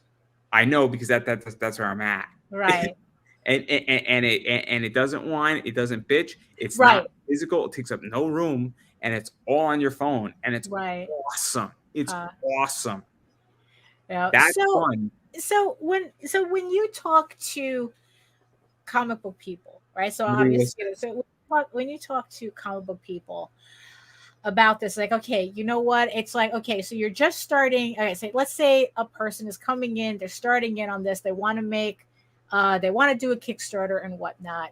And then it's like, the idea though is that they start kind of thinking also in what you're saying. It's like, okay, if I make X amount of money on this Kickstarter, I make you do a Kickstarter, you send everything out, and then it's like you have like, I don't know, let's just say like $500 left over. Like that's what you have, right? So it's like, okay, so what would you like what would, like, how would you start somebody? How would you start somebody off with that? I'll break this down in a different way to answer the question better. Right. Okay. So if you you want to create an indie comic, you need to figure out how much it's going to run you. Right. So let's say it's going to run you $6,000. Art, 2 covers. Right. Yeah, that's okay. Yeah, that sounds about right. Yeah, sure. That is the startup of a business. Your cost is $6,000. Now, you probably know Kickstarter better than I do. Kickstarter takes what, like 10%? I think it's 5. They take 5%, and then Stripe, I think, can take up to 3 or 4, depending on I guess like how many people are backing your campaign or something. For lack of a better word, we're going to go with 10% just to make it easier. So your break-even point at that point is $6,600. Then you need to add a tax bracket into there. Right. But you have expenditures, right? Right. Because return of capital is not taxed. Right. So if you make $6,800, you're only going to be paying taxes on $200. Right. And you may not even pay taxes on that. So the whole point is that what somebody should think about when they go into this, and at any point, if I don't answer your question, just stop me and ask. Feel free to ask me a specific position on this. This is how I think. So your next book, you should not go and say, well, I could do 2 books now. You should say, let me do an issue 2 at the same price as $6,000. So what should happen is that your return of capital should get redeployed. Because in my eBay business, and I take this practice, is that I buy a book for $25, I sell it for $75, I redeploy the $25. I take out a distribution out of the remainder after I set everything else aside. So what happens is that if you do, let's say you do $8,000 in your campaign, your next book should cost you $6,000. What everybody makes the mistake is that they make their 2nd, 3rd, 4th, or 5th issue more expensive and tear it up. And that's where this becomes problematic. So instead of tearing it up, you should keep it at a base level of $6,000, $6,000, $6,000, $6,000. And then if you have another 50 backers, you could then support. So you have to figure out your break-even points. And this is where I think everybody fails in Kickstarter land, is that they want to do 2 books, 3 books, 4 books. Maybe you want to, keep it till you're out of position. And so let's say that you do $8,000, $8,000, $8,000, $8,000. Right. But your costs were $6,000, and you paid your taxes, and you have an excess of $500. maybe what you should do is you should start paying down your debt on that $6,000 back to you. So you have a zero cost basis business. Mm-hmm. So now you're not paying back. So now you only owe $4,000 to yourself. So then you do it again, and then you do $8,000, and now you have in excess of 500 or $1,000. Now you only owe you $3,000. And so before you go do another book, maybe you want to put yourself into a position where you have no debt and you paid yourself back. So now your Kickstarter is at a zero basis cost to yourself. So that essentially Right. the 6,000 gets redeployed and you pay yourself back 6,000 before you do Right. anything. And if you think that way and you start analyzing, you start making financial decisions and look, I got to pay myself back. And I've actually learned this because I'm a gambler on DraftKings. So what I do is that I gambled a bunch of money on the World Cup, and I took $15 and I won a bunch of money. And every time I won money, I actually paid myself back out of the profits, and I paid myself back the 15, and I've lost some money, but I have $8 cash free that has no impact on my financials, which means that if I cash that, I'm up $8, but I can gamble however I want. And if I lose that $8, I don't lose it. I paid back the capital that I bought myself. And that's what I think. That's what I. So we're not even talking about outside investments yet. We're just talking about doing Kickstarters to literally pay you a salary, kind of. No. We're getting it to the point where this costs you nothing to do, where you now have capital and you're just redeploying the capital every single Kickstarter. And what you're doing, kind of like each campaign goes, it's paying for itself, but leaving you more and more extra at the end. You have startup money, and that's all that's going in. So you have $6,000. Everything's done with that $6,000. You raise $8,000. That $6,000 comes back to you, and you deploy it into the next one. If there's a profit out of that, and out of that $8,000 of $500, you turn that $500 to yourself. And it goes against that 6,000.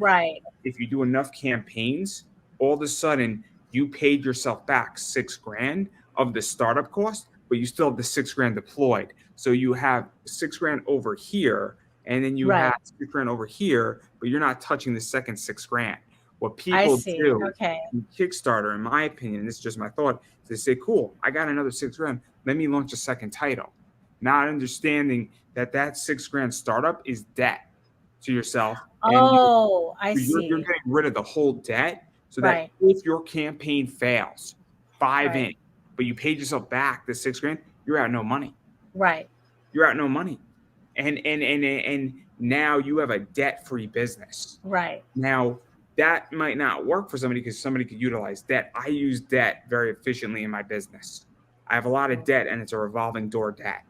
Meaning that when I make a sale, I pay my credit card down and then I redeploy the capital back and forth and back and forth. But I am moving so much merch on a daily basis that I can suffice that debt, but that debt is never out of control. And that debt, that's the catch, right? The debt's never out of control. That's the catch. I also am in very much control on how much I'm spending and how much merch I bring in and what goes on. I mean, I'm just made a sale. Actually, just made a bunch of sales, and I redeployed it. So what I bought today is actually debt free, and I still have $6 left on what I bought from 2 sales that were handled. And then I just sold an item for $75 that I don't even have, which then goes, and I'm actually going to redeploy the 25 tomorrow, take out a distribution out of that, and then just keep on repeating the cycle. And out of 2 sales that I sold, which was about $500, I pulled out, I think, like $210 in pure profit.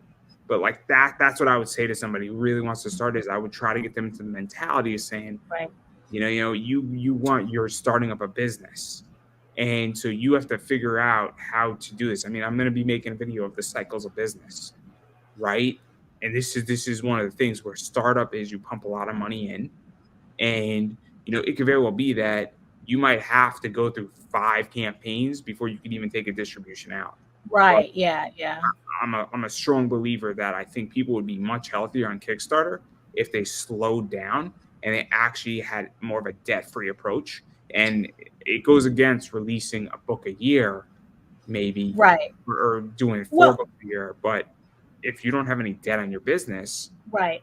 I mean, how many people have no money, have no 401k, and are living paycheck to paycheck? Right. Yeah. Yeah. I have a business that works well with that. I have a business that is capital centric, but I also went through a massive expansion. Right. I'm now coasting, which means my debt ratio is significantly lower. In As of last month, I ended an expansion cycle. Now I'm in a coasting Right. cycle. But in that expansion cycle, my debt ratio in a given month, I have a credit card limit of $2,000. I put in certain months like almost $4,000 on my credit card Mm-hmm. because you pay your credit card, then it went back up. Right. Right. Yeah. You just keep that. Yeah. And so that is a very dangerous debt ratio. And Right. Yeah. I don't recommend people doing it. I don't. No, because you have to. Yeah. It's because if you can't pay that, it only works if you're able to pay it off as quickly as it goes in. Legitly, what was going on is I would be buying a comic and I would be selling it the second it came in within minutes. And then I would be paying it off, and then I'd be buying something the next day and do the same thing. And I had a few months like that where Right. it was and like my credit card company is like, Right. fuck. Like they didn't call me up, and I'm pretty sure like, dude, like you spent a lot of money on your credit card. Oh, they probably love that shit. They probably love that. And I mean, you must have like an 850 credit report, credit score. I mean, it would not have worked on a debit card. And so, like, Right. I don't know if I answered your question on. Right. What I mean, it wasn't the answer I was kind of expecting, but to tell you the truth, I don't know what I was expecting. I mean, but the thing is, though, is that it's definitely a lot for me to chew on. Yeah, it's because it's not comics. right. This is finance. Right. Yeah, exactly. I mean, it's like technically, yeah, it's like the trick. Yeah. So the thing is though, is like it's applying to what I do on Kickstarter, and it's like, okay, like what, so it's like, yeah. So I mean, literally, this is probably going to be a video I'm going to be going back on. It's like, okay, what did he say to do? The right. basic premise for those Yeah. who are really interested in it is that you're starting up a business. Every business has startup Right. costs. Yeah. So if you start up a business, you're going to have expenditures. Right. Yeah. We could use my eBay business. Let's say you want to start an eBay business. Yeah. You got $100. You could buy 5 books. Right. So what you have to make a choice and do. I just want to be capped at 5 books and move my 5 books and take a distribution out of it, which is also okay. Right. I mean, so on Kickstarter, you could not pay yourself back, and you could say, you know what? Here's what I want to do. I have $6,000. I'm going to produce a comic. It produces 8. I'm going to take a $500 salary distribution out of this, Right. and I'm going to do whatever I want with my $500, and I'm going to redeploy the $6,000, and then we're going to keep doing that and doing that and doing that and doing that. Right. And you treat the $6,000 as just renewable energy that just gets moved in and out. Right. Moved in and out. Oh, okay. I think I understand. Okay. That's It takes me, yeah, it takes me a little bit to catch on, but I think I understand what you mean. That's one school of thought, right? So instead of like taking that, so it's like you spend $6,000 to make a comic. You do a Kickstarter that does $8,000. And so it's like, so after your shipping costs and everything, you should still have that $6,000 because you broke, to break even on that. And you should have some more money and the little bit extra after all your costs. And your extra should be taken out, right? And then the $6,000 should be redeployed. I see. Now, okay. where it gets complicated. Instead of just like taking that $6,000 and that extra, say, okay, this is my money now. It's like, because what I think people do is they take that $6,000 and the extra and say, cool, I could get another cover, right? As opposed to just like kind of literally paying it forward to the next campaign. And so they take that $6,000 and maybe they use it to fix their car, and then they're like, I have no money, and they don't treat that $6,000 as a this is for the business. Okay. All right. Now I So, understand so, it. so Okay. All right. that's part of it, right? So, Right. so Yeah. you take 6 Gs and you say, look, we're forming an LLC, and if I take this money out, I'm committing fraud. Is how everybody should think. Meaning, you cannot take out that 6 grand, Right. and you're essentially basically getting a distribution out of the extra. Now, Right. I take it a step further, and my step further is saying if you have $500 extra, you can treat the 6 grand as a personal loan to yourself. Uh-huh. So that $500 should not go to buying you a new Xbox. Right. Yeah. What you do is that you say, cool, I have $500. This business spun off a distribution of $500. Right. You pay taxes on whatever it is, and let's say you get $400 out of it. Right. That $400 reduces what that business owes to you personally, not legally, not anything Right. that, down from 6 grand to 5,600. Right. But Okay. you didn't take money out of the seed. Right. Yeah. Yeah.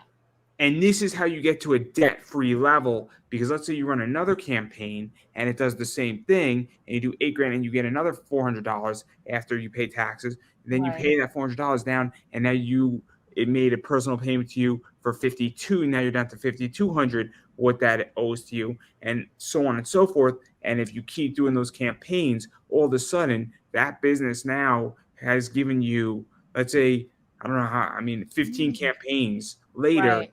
that campaign has paid back that personal Right. loan, but you still have the seed money. Right. And Okay. Okay. I think I get it. I think I get it. Yeah.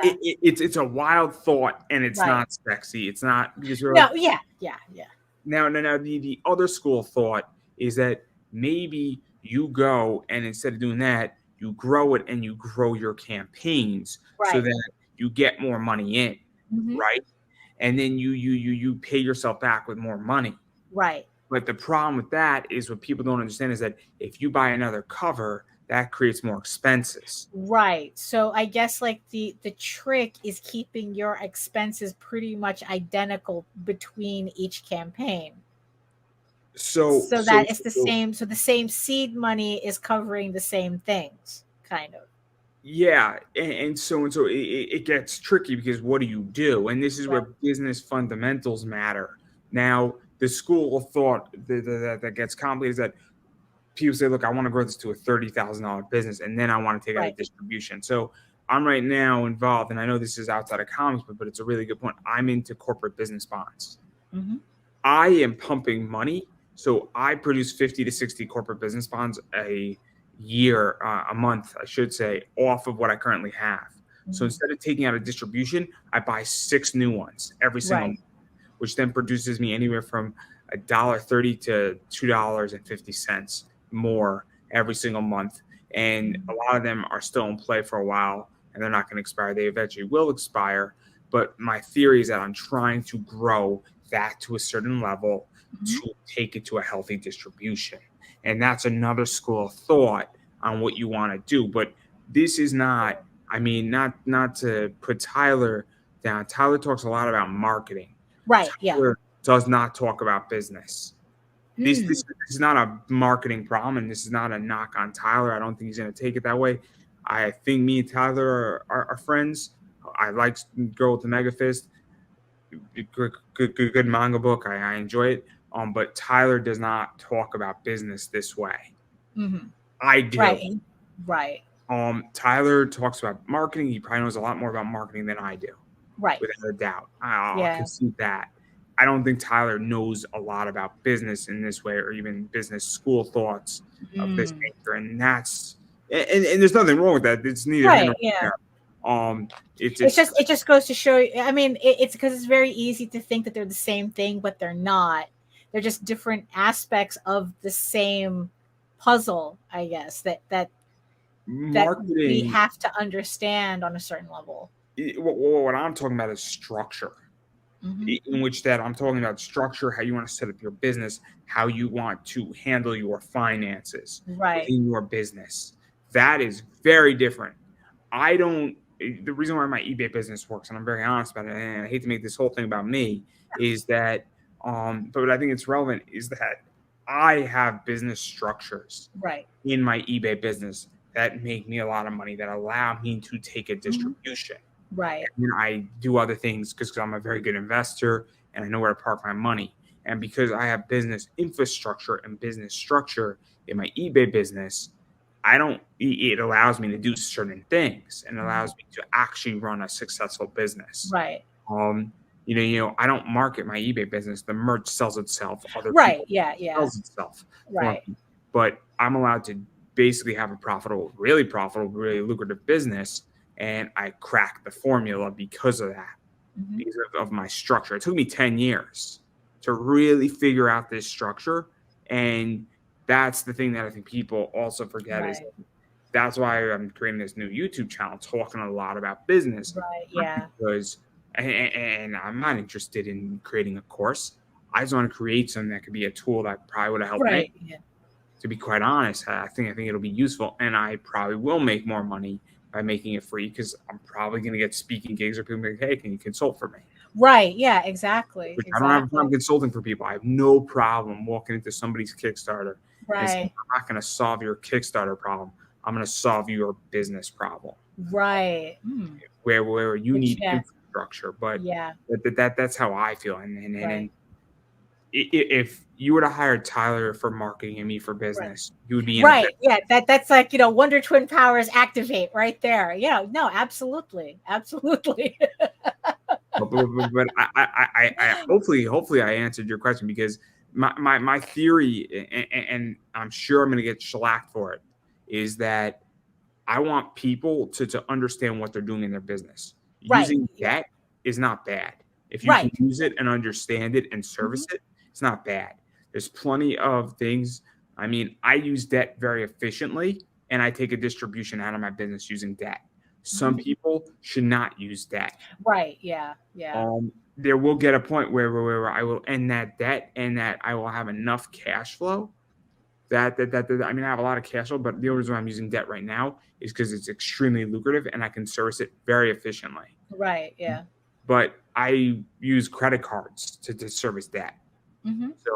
So that's but I'm slowly getting to the point where I'm not going to need to do that. Right. Yeah. Yeah.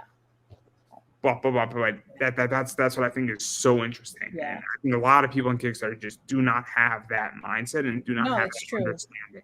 Yeah, it's true. It's true. But I mean like I said, I'm going to be returning to this video. Like, well, it's like, okay, what did he say here? What did he say here? It's like, you because yeah, it's a part of the process that not a lot of people think about. I mean, there was a joke. I mean, I kind of had a joke for a while where it's like Kickstarter was where you found out how many people were really bad at business.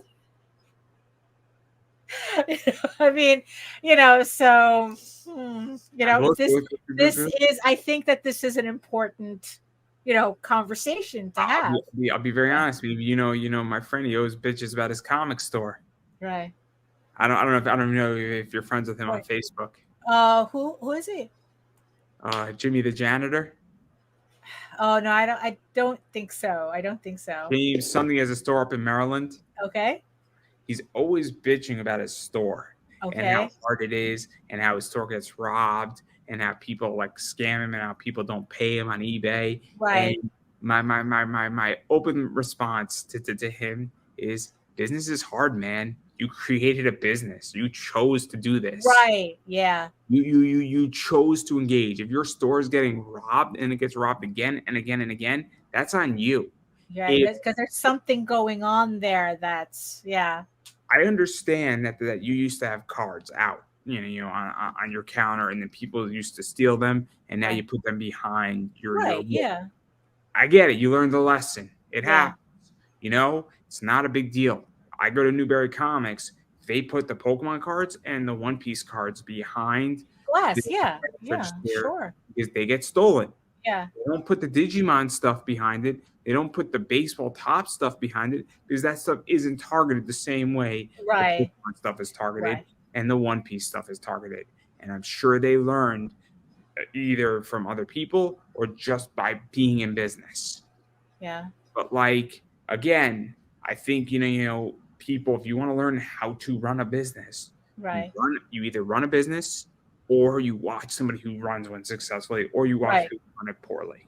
And I think You learn from both. That's true. Yeah. I mean, I'm a strong believer that if you're going to run a Kickstarter, you should at least back 10. You should at least back 10 Right. before you even run one. And you should get those 10 books before you run one.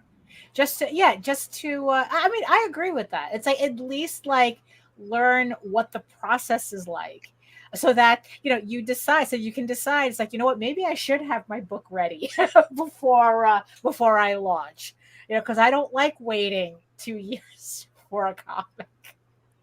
And And little things like that. Ask people. You should ask people, but you know what is? I've also come to realize that a lot of people give really shitty advice. Well, it's a dime a dozen. Advice is cheap. Yeah.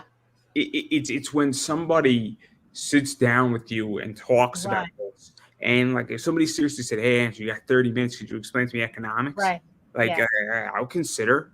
I mean, I've helped launch people's podcasts, and I gave somebody 3 hours, and I mean, I gave them legitimate information that they would have found out eventually, but I saved them time, and I could still save people time, and even how to run a business, I could save people time.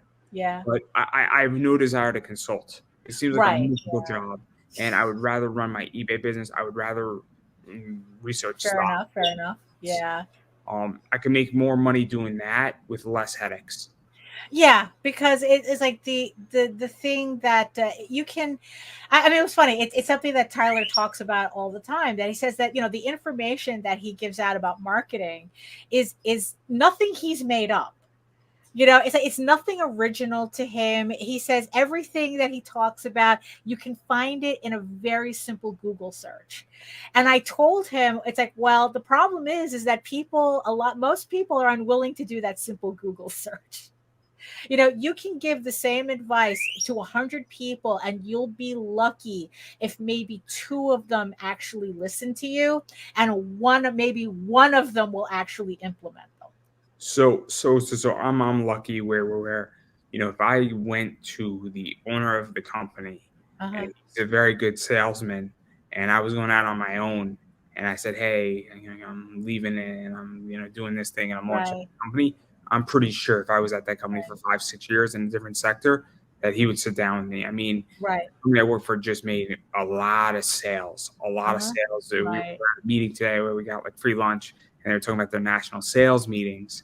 And so I'm around people who have been doing this where you can't get that information online.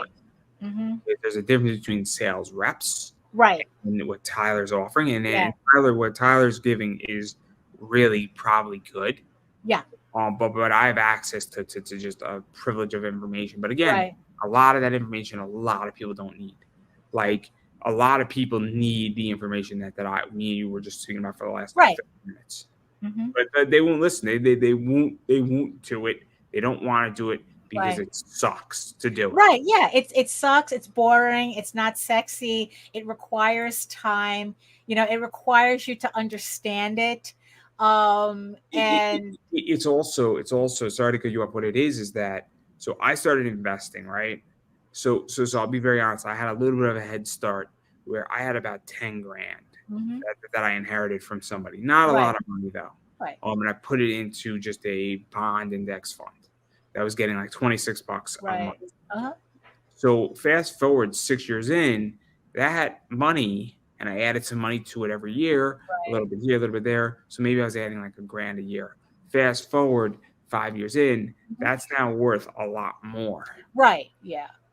And so same thing with investing, where I started with $500 in my TD Ameritrade account, and I added more and more and more, and I got dividends and growth. And all of a sudden, when you're getting a dividend of $20 a month, or getting a dividend of $6 a month, it's not cool. It's not exciting. But then when you're getting a dividend of $250 a month, and like, I see it growing. Yeah, and that's like, oh, okay, this is where this is heading.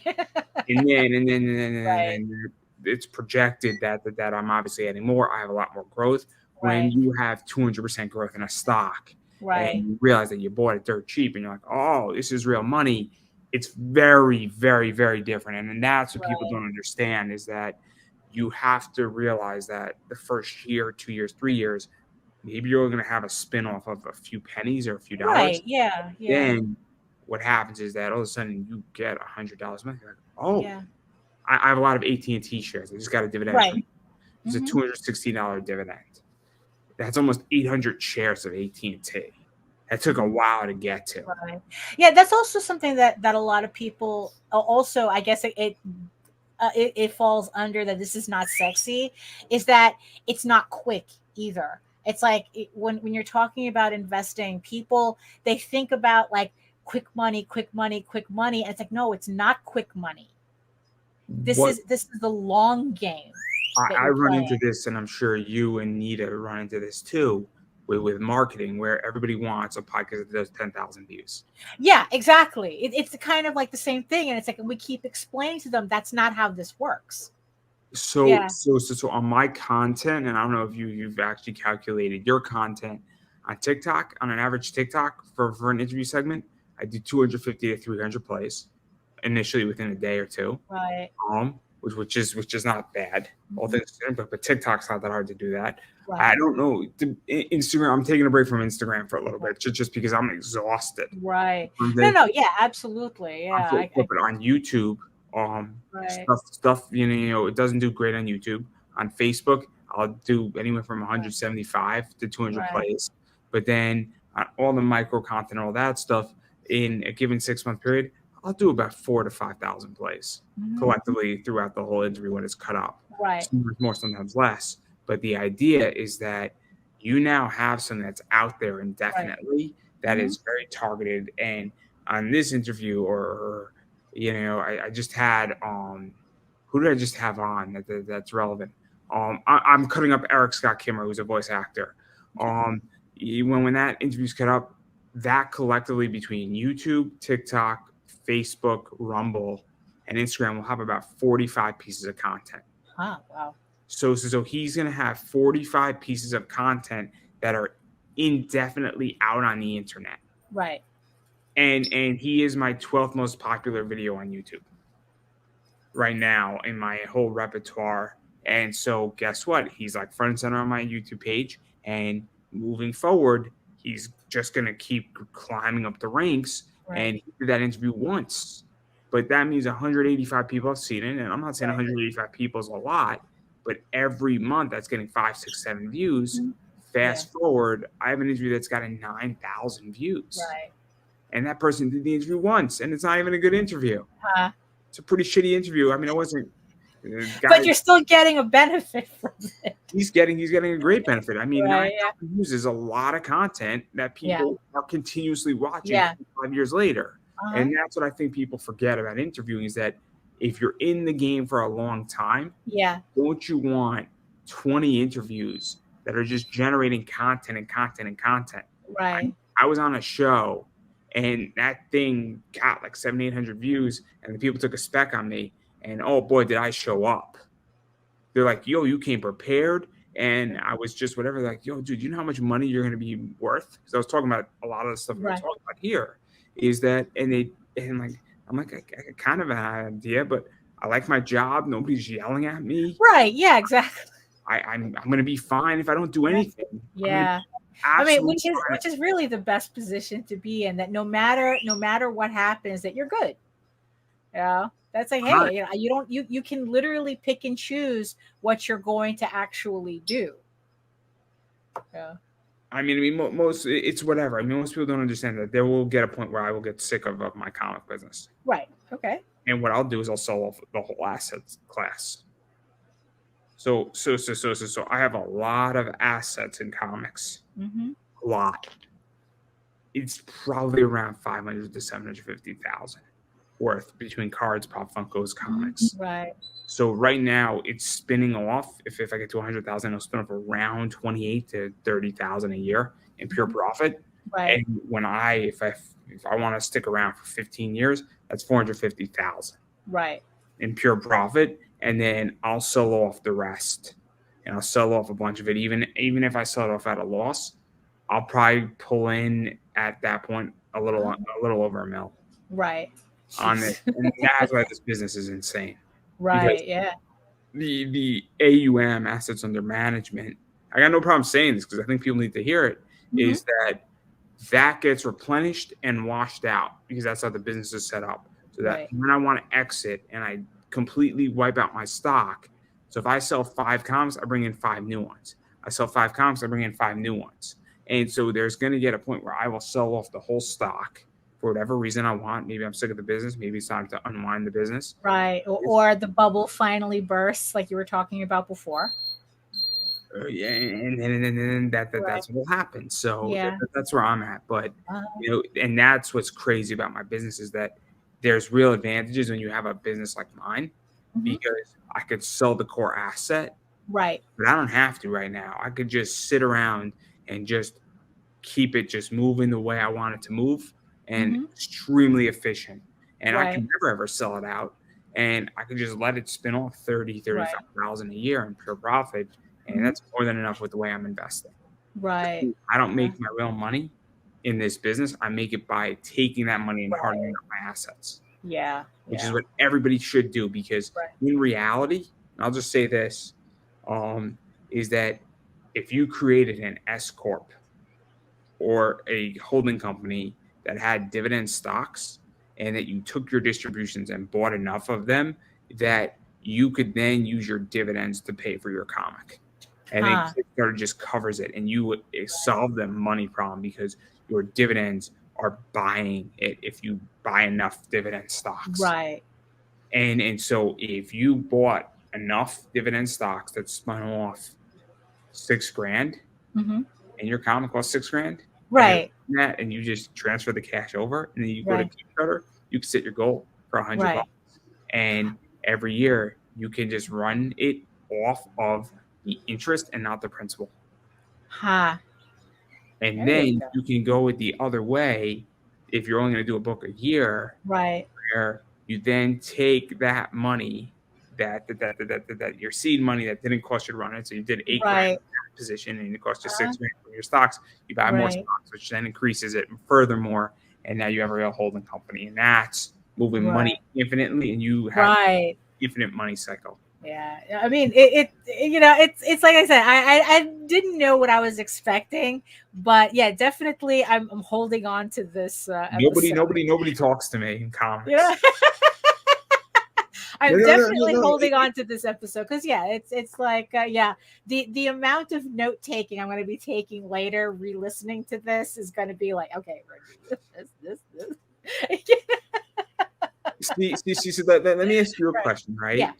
This is the part of comics that confuses me, where I don't think I'm respected in the industry or in any sector as an interview because I haven't produced a comic, and I think it's actually a deficit, and I'm curious what you think of that because I don't think I'm the only one. Well, there is. I mean, it's like there is this whole thing where it's like. If you haven't done a comic, you shouldn't be giving advice about it. I mean, there is this whole thing. I mean, there is this, if you haven't done it, you shouldn't be giving advice about it. But I kind of think that's just in general. But the thing is, though, is that what you're talking about is an important angle that a lot of comic book people, they really don't think about. I mean, it's like you have people that are like making $20,000, $30,000, $40,000 a campaign on Kickstarter, but they're perpetually broke. And it's like, well, what's happening here? What's going on here?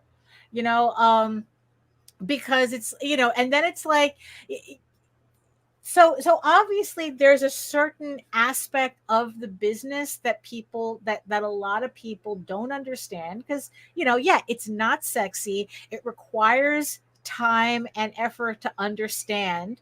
I mean, I'll be honest. And, and the thing is though, that just because that you haven't done a comic physically, you haven't done a Kickstarter doesn't mean that what you're saying has no validity.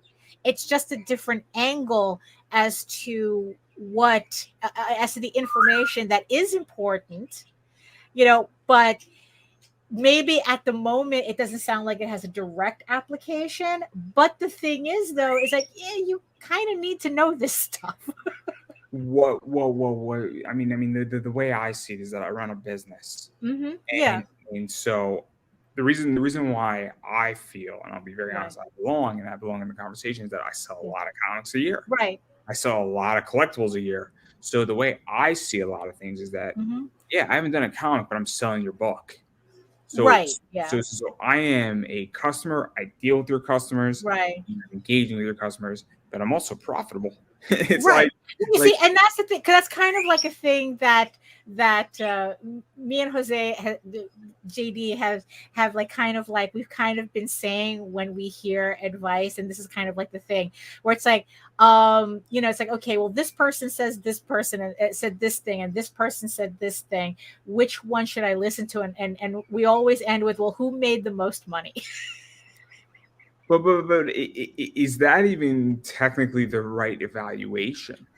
Well, technically no, but it's certainly when you're talking about taking advice from two particular on two, like you look at two campaigns and you're trying to figure out something, right? And if you're deciding that what your goal is to make money, if you take out the art aspect of it, you take out, it's like, okay, we're not talking about You artiste, understand what I'm challenging, though, right? yeah, no, I do. Um, I'm challenging the unknown side for those who don't yeah, know where. If yeah, somebody made 40,000, somebody made yeah, 30,000, yeah, and you don't have any other information, you should go with the person right, who did 40,000. right. If you Because, know the person who did 40,000 spent $39,000, well, that's the catch. Yes, that is the and the catch. person who made 30,000 Right. spent Yeah. 10,000, the Yes. person who spent 10,000 No, is much absolutely. smarter. Because I mean, it's like I have, like seen people who it's like, yeah, they're making $20,000-$30,000 on their campaigns, but technically me on a $5,000 campaign is technically making more money because my expenses are so low that I can make more profit on a $5,000 campaign than they can on a $30,000 campaign. There's a bunch of valuations. Is that it's Yeah. A, what is your profit margin? Right. Yeah. Also, my store and somebody's doing $1 million Yeah. on eBay. Yeah. The way that you can evaluate is that if the person who's doing $1 million on eBay only has a 10% profit margin, I have a Right. 26% profit Right. margin. Yeah. You could say, well, they're doing more money than me, but Right. their merch is more expensive. Their Right. margins Yeah, are. there's always particular variables you have, but it's like, all things, it's like, yeah, but if you're just like everything being equal, and it's like, okay, well, it's like, whose advice should you weigh more? Like I said, it's like we kind of narrow it down. Well, who made the most money? It's a very simplistic way. But the thing is, though, is that, what you're talking about is like really how to really, really clean that engine, and yeah, and so like I said, it's like there's a lot of people making a lot of money, but they're still broke. It's you know crazy with and it's that. like all the marketing, like they could listen to everything that Tyler says and that part never changes. I mean, look, Yeah. I think I mean, look, I know plenty of Right. people make a lot of money, and they don't have Right. a lot of money to Right. play around. Right. Yeah. Their marketing isn't the problem. Right. Which that their marketing isn't the problem, their hmm philosophy isn't the problem. Right. It's just they don't have any money, and Right. I mean, I get it. I go to this thing too. I say, look, if people say, oh, I clean up at cons. And I'm like, great, that's fantastic. How much did your table cost? How much did your hotel Right. Yeah. cost? Exactly. Yeah. And It's what is your really hourly wage at your job? right. hmm And how many hours did you work again? Right. So I know how much I make per hour pre-tax Right. before taxes, right? Mhm. I have a day job. I know it to the T. So I know what I should charge an hour for my time Right. on a consulting basis on hmm certain topics, and I have a specialty. And Right. in business, I mean, if somebody wants to consult with me, I'm 50 an hour. Right. It's because it's my time. hmm Um, and on other issues, I charge a lot more. Uh, Right. I'm very specialized in digital accessibility, which is nothing to do with this. I charge a Right. lot more on consulting for that. Right. Way more. I charge like Right. 150 now. Right. Yeah. Yeah. But the point is that I know exactly how much I make. So if I was to be at a Right. con for 20 hours, Yeah. I'm factoring in what I make at my job as part of it. Right. I have to because my time isn't free. Yeah. Well, also, like I had said before, also, I think that also where you probably get a lot of pushback is the fact that a lot of people come into this and they have this mindset that no, the comic itself has to make money. I want to make money off of the comic. And the idea of taking the money from the comic that you make from the comic, and it's actually something else that's really making you the dividends and whatnot, that kind of like short circuits them, because oh, then that means I'm not making money. If I'm making money off of investing in stocks, it means that I'm not making money on comics. Like the money's not coming from comics, it's coming from stocks. It's like, yeah, but you use the money from the comics to do this, and this is what's like that's, I think that that's where the disconnect is, especially that it's like for some reason they think no, it has to come from the comics. My money is going to come from the comics, whether I sell it, whether I make a six-figure campaign on a Kickstarter or I sell the IP, but this is going to make me money. And like I said, it's like that's kind of not how it works.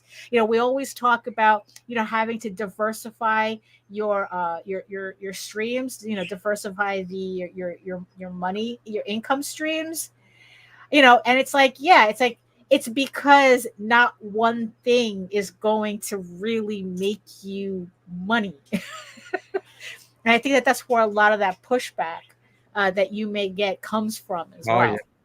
I mean, look, Yeah. I know why people don't Right. like what I say, and I'm perfectly fine with it. And Right. I Well, actually it's to stopped. their detriment in the end. I mean, look, I stopped. I stopped looking at Right. all this. I stopped doing panels at cons. There, Right. there Yeah. was a lot of reasons why, Hmm. and when COVID hit, I mean, obviously I changed, and I'm now in a very different place. And, Right. I guess I don't have tolerance for the bullshit, Right. Yeah. Yeah. and I'm Yeah. Right.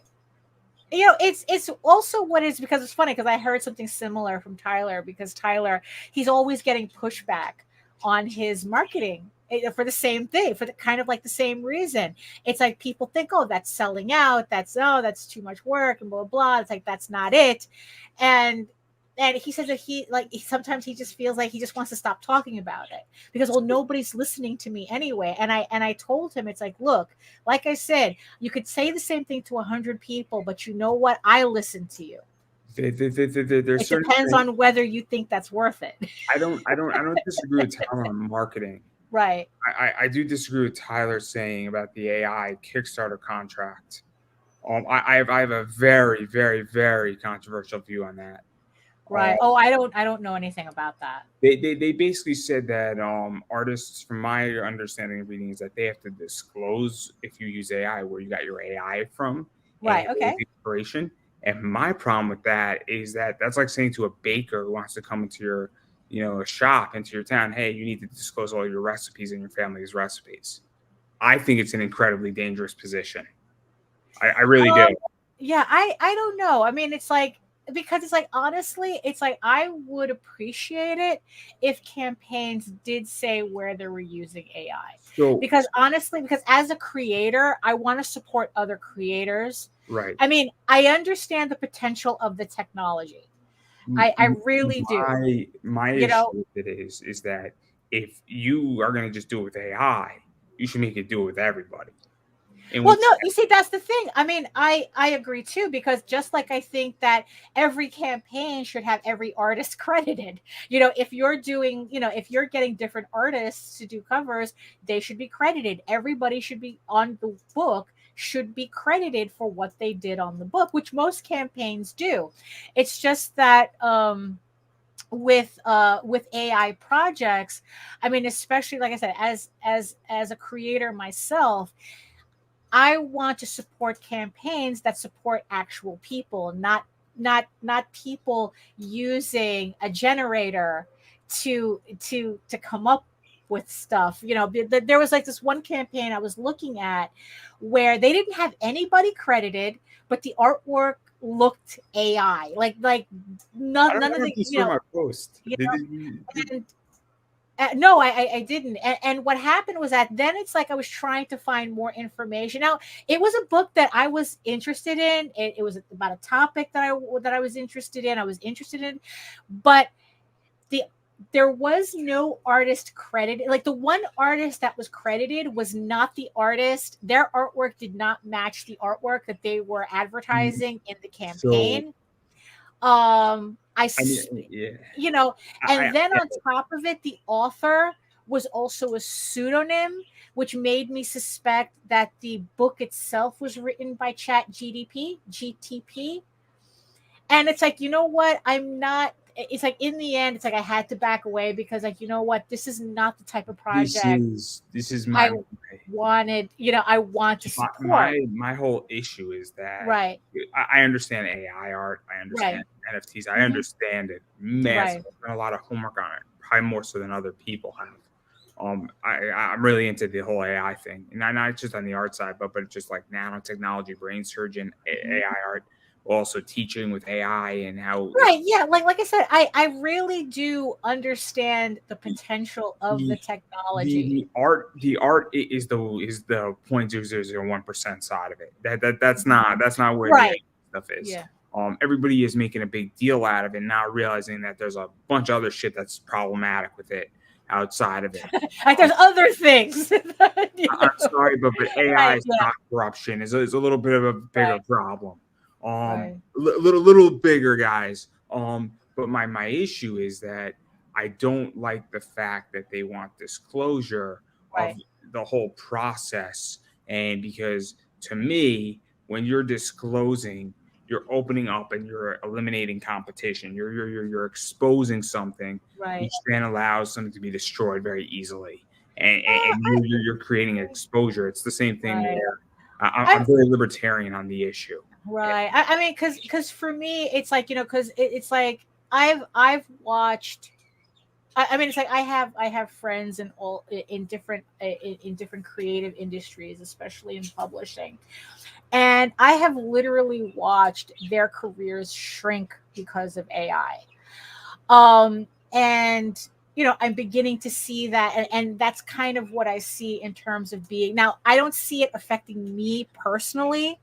I see it affecting industry wide, where never mind the fact that this technology was built on pretty much stolen artwork,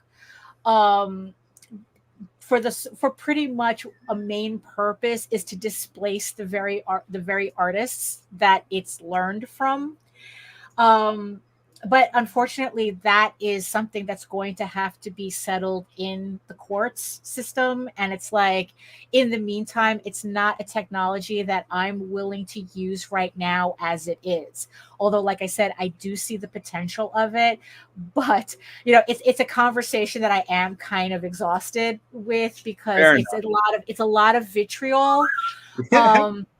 And it's just like, what, it's like, look, the technology is spreading faster than the laws can catch up with it. What it is that what people don't understand is that this party started in January. The whole AI thing, not even just AI art.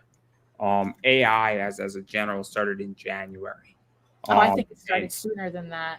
So I mean, it started earlier than that. I'm a big Michael Saylor fan, and he talks a lot about this. Mm-hmm. So what's going on with AI is that the party, according to him and a bunch of other people like Kathy Wood and a bunch of other people, basically said it started in January, and there's 60 months. So the real application and the real entrepreneurship side of it started in January. And not even just AI art, just the whole application of it. Not necessarily the AI art of it. And so what people are actually doing with entrepreneurship and different things and other things to make it work is actually fascinating. And I look at it because I work in QA, and how can AI make my job better? How can it? Well, we have a friend who's actually he's currently training a closed source AI to be an artist assistant for him. He's feeding his artwork into this AI so that he can train it to pretty much help him with his artwork. So, I mean, like I said, I very much understand the potential of it. Like I said, I think that just right now, the way it is, like me personally, I just cannot ethically use it right now. Me and Right. Tom disagree on that position Mhm. because I don't like governments when they say to a business you need to disclose certain things. I don't like Well, when you right, make it so that somebody goes right, and tries to do something and that you want to really subject them and put them right. on blast and expose their whole inner workings. Right. That's the Well, problem. you see, I don't think you see to me from what it sounds like. Like I said, I'm only going by what you're telling me. Um, as a creator, as even just someone who's peruses Kickstarter for projects that I might like to support. I want the books that I read, the books that the content that I consume. Like I want to know. It's like, is this from a person, or is this like AI art? The AI art is going to get a lot better as very quickly. There's going to come a point where I'm not going to be able to tell, and I'll throw you a test right now. You ready for it? okay, go ahead. So this is this image. Oh, this one. Yeah, you know what? AI art or no? AI art or no? I'm good really quickly. I'm going to say AI art. It's not. Really? That's Megoro from Right. Zenoscope. And this is, but the thing is, this is what it's coming to, that it's like, that we're not going to know, and it's like, and I think it's going to be even more important for artists to really like show their This is process. just is. I mean, if you look at another Megoro piece, that does not Right, look like it. The right, reason why this piece looks like it, and this is really right. important, is that it's the style of this. Well, it's because what makes me think it's AI is kind of like the fuzziness of the like kind of like, especially the background, but there's like a certain fuzziness to it. um but what's funny is that I just watched a video of an artist actually trying to imitate that AI fuzziness in his own original artwork. So it's kind of like they're I kind can of like pull up an beating AI each art other. for you, and you'll think Okay, it's real. okay, If go you, ahead, go ahead. I mean, it might take me a minute Right. to find it, Oh, but well. So, like I said, that there was this book that I was interested in, and in the end, what turned me off to it was the fact that I suspected the entire project was done by AI. And in the end, it's like I decided that, you know what, it kind of defeats the purpose of me wanting to buy certain media, as escapism. It's like there's a certain humanness that I still need in my media. So, and I would appreciate, it's the thing is, so just like I think that like artists should be credited on, when they do work, it's like I want to know, it's like, you know, is this like, okay, if tell me if the artwork's AI. It's like I that you know what, it's like, whether honestly, it's like maybe it's going a little too far to say, okay, you have to tell us your programs, because it's kind of like saying, not only do I have to credit my artwork, but I have to tell them that I use Photoshop and Clip Studio Paint to do it and whatnot. Oh, that's definitely AI. right. That's definitely AI. That there's a certain, I mean, yeah, yeah. The point is that this person's not hiding though that this is AI. Well, which I appreciate. Which I appreciate. But my point is It's like, that yeah. this though, I mean, to my point is that, I mean, it's a beautiful piece regardless. I think it's a beautiful piece. Which honestly, I think that that's also part of the discussion that's kind of getting lost, because there's too many people who want to deny that this shit doesn't look good. And So, even with the blatant mistakes like the basketball pattern, um yeah, there's something very sculptural about it. Yeah, it's like there yeah, at first glance, yeah, it looks good, but it's what it is. It's like and I think that it's a disservice when artists try to argue that all AI art sucks, when they try to The point argue is that, that I put that you post know up not to Mhm. start a war. I mean, Right, Jakari said, "Oh, it's AI art." right, Everybody thinks that's AI art. right, That's not AI art.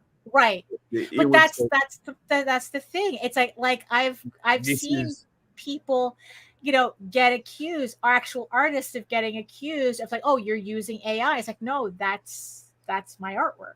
my point. Yeah. Putting that whole thing up was that Mhm. I thought it was funny because I was curious what people were going to think. I really did Right. because and I didn't think it was Mhm. offensive. I don't think anybody was going to go ape shit on me. And nobody did. But Shikari thought it was AI art, Right. and it's really There important are because people who think that Shikari is AI. there's certain things that Shikari does that I mean, which is funny for Shikari to be, it's like, look, there are people who are thinking that his stuff's AI. That he's there are certain things in which that every once in a while I'm like, this could right, be AI art. This could right. be from him. Yeah, yeah, sure, Like Shikari did this one right, that I showed earlier. This right. is hard to tell. That's not AI art. That's not. I'd be hard pressed. I mean, I guess if I wasn't that familiar with Shikari already, it's like probably, but yeah, but the thing is, though, there's a certain, for lack of a better word, there's a certain oddness to Shikari's work that AI can't capture. Yeah, but Shikari did something Right, recently that was like based off of Faces by Reichi. right, And it looked AI. It looked right, AI. It uh-huh, looked it. It did. right. That to me doesn't look AI. That No, looks I would have to real. give you that. That particular piece, like I said, it has a certain oddness to it It, that, like the actual AI piece, it has its own oddness, but it's an oddness that but then you have uh, something like Megoro, is in which that middle. Yeah, where it's this can go like, either way. yeah, And exactly. Yeah, also the reason why I think people are confused on this piece is it's the subject. right. I think you have an anime-ish girl, Yeah, which is sort of in that AI blend. yeah, You have her hair a certain way. yeah, You have her by a pool. There's definitely a blurred effect on the yeah, background, but there's also this. I mean, parts of this are not blurred right. out, and you have that weird blend. But Yeah, yeah. that's Well, why that piece, and the point I was right. trying to make with that piece is that a lot of people say I'm not going to go hire AI art, but I'm like, how can you tell? Well, Like, right. Well, you see, if people actually credited their AI art, we would know. but Which I think that Kickstarter is right to ask. I mean, like I said, I don't know how deep they want people to go, because honestly, to say that you use Mid Journey or open source or open AI or whatever, I kind of think that's kind of irrelevant. I really do think that's like, look, all I want to know is that is the illustrations in this book AI, because I'm not interested in looking at AI artwork. because I'll be honest with you. I mean, if I do a Right. comic book, Uh-huh. I'm not. I mean, I'm gonna probably do interiors normal, but I might do an AI cover. I Right. mean, You I know, think it's but the thing interesting. is, oh, I want to know if that covers AI. Just like I want to know who's credited for your interior pages. I mean, and and I don't think that I don't think that that's unreasonable, just to ask who the credit is. Is there an actual artist? I think that I mean I read the thing quickly so I could be Right, misreading and I'll be the first person to say that. right, But my whole thing with it is that I don't think it's so good to start completely disassembling the machine. And I can understand saying, hey, I need if this is all AI art generated, you should know and it should be noted on your campaign. right. I agree. Yeah, If you're saying, did you use this software and then you use this, then I you use think that's Blender, irrelevant. Yeah, like I think that part's irrelevant. Just like I'm not going, like, I'm the artist. but I see no reason to say, oh, I use Photoshop, I use Clip Studio Paint, I used Grammarly on the text. I mean, that's kind of going a I little mixed the overboard. red with the blue and the purple, and then I did a Right. Yeah, little I think yellow. it's going Like a little bit overboard. it Because was. also the thing is too, right? It's like a lot of times I want to know who the artist is so I can follow them. So maybe at one point I want to be able to commission them. I want to be able to contact them if I like their artwork enough. Um so that's like another reason. If you're using art or AI artwork and you're not saying what it is, but maybe it's like, well, is this an artist I can contact? I mean, I would like to know. um but like I said, it's also has to do with, like, I'm not interested in supporting completely AI projects. So I want to be, as a consumer, I want to be able to make that decision. I mean, Yeah. I'm all for it. I don't even Yeah. think it's an AI problem. I'm being Right. very honest. I want to know your campaign success rate, your fail rate. Right. I think that, and look, these numbers get fudged, and which Kickstarter was a lot more lenient, Right. sturgeon. Is Uh, that the word? Like uh, stricter, stringent. stringent. Thank you. Yeah. I, I wish that they would allow people to launch another product without fully fulfilling, but I wish that there was a track record, and I wish there was Right. a scorecard on Kickstarter. I really do. You know what's yeah, you know what, yeah, I think that is a bigger, well, it's like, yeah, that's a problem that Kickstarter needs to take care of, because that's also something I want to be able to know, is that, excuse me, when I support a campaign, it's like I want to know whether you fulfilled your previous campaigns already, because because there's plenty of people who they are able to launch campaigns without fulfilling the previous one. And honestly, it's like, I want to know if that's the case, That's instead of, not yeah. it's not a disqualifier. No, it's It's just not. you just have a It's scorecard. information. Yeah, I think it's an important piece of consumer information. I'll throw you a few others that in my Mhm. opinion, I'm curious how you feel, is that Yeah. how well do you communicate? How Right. many updates do you make? How Well, frequently you update? well, This could that be a scorecard. It's not hard. yeah. I mean, it's like, no, I agree. I agree with that too. Because I was talking about this the other day with the whole thing about, the fact that I do my books ahead of time before I launch a campaign. My books are done when I launch a campaign, and about 3 or 4 weeks after a campaign closes, I ship them out. And I was talking about, that shouldn't be a selling point. That should be a given. Like, Oh every no. campaign that I go to, that should be like the base And let me ask you a expectation question, and for, hopefully you'll understand the for me. joke. Yeah, yeah. Are you a fan of Patrick Starr? The makeup guy, or the guy from Sponge, or the SpongeBob character. The SpongeBob character. The yeah, sure. It's like, I'm familiar with. I've never really sat down and watched Where the does cartoon, where but does he live? Where does he he live? lives under a rock. So I'm going to ask you a question to be very nice about this, and I think you know where I'm going with this. Uh-huh. Have you been living under a rock? Yeah, I know that. You see, but that's the thing, because it's like, yeah, because that's what it is. Like, I don't understand why Because it is my a selling point. expectation is the anomaly. You getting me your book in 4 weeks is a selling point. Yeah, it is a sell. Yeah, that's what everybody tells me. It says, no, it is a selling point because that's how rare it is on Kickstarter. At least you were a good sport about the joke. Yeah. I figured you knew I was going Yeah. there. Yeah, I mean, it's like, yeah, because that's what I getting told. That it's like, no, it's like I said, that it's like everybody. It's like, what I'm doing is actually the outlier, not the expectation. And it's weird for me. I'll throw Paul Gomez, where Yeah. Paul Gomez Uh-huh. delivers a good book Right. relatively quickly. Uh-huh. I mean, I'm waiting on his next book. It's a little slower than I want, but Right. it's not a big deal. But he delivers a good book. He gets it to me relatively Right. quickly.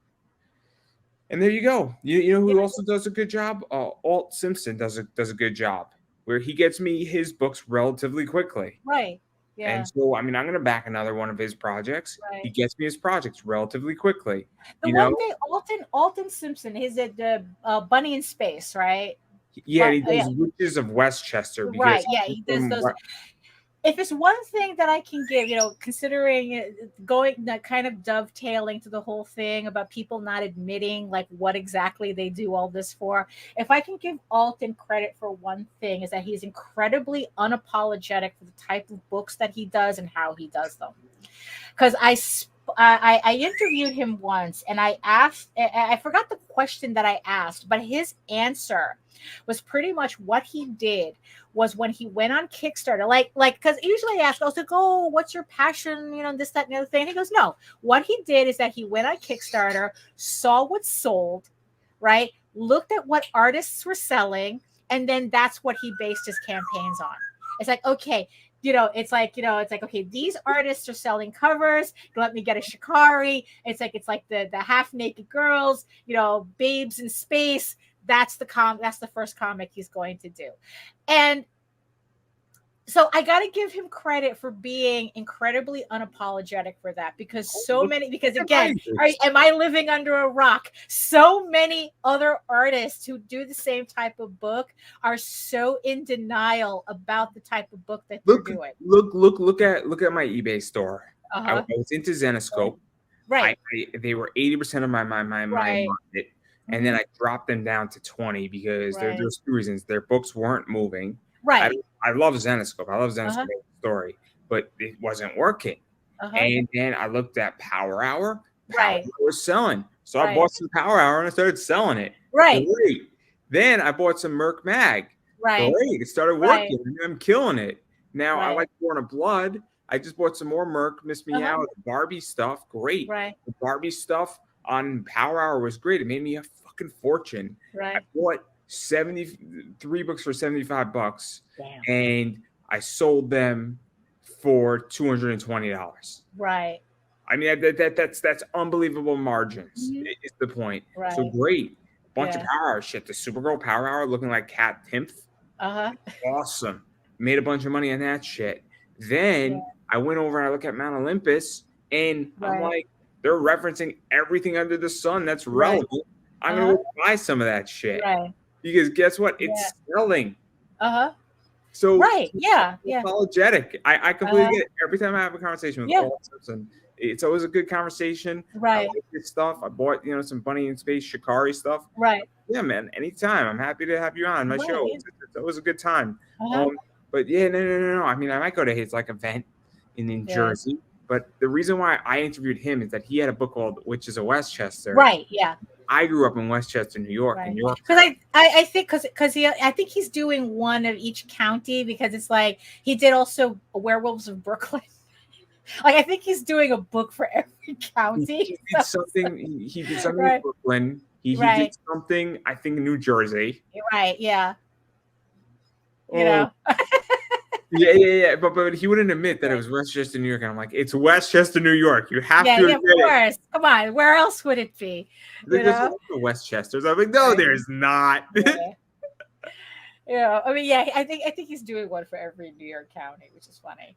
But it's yes. So my expectations as a customer seems to be the outlier on Kickstarter.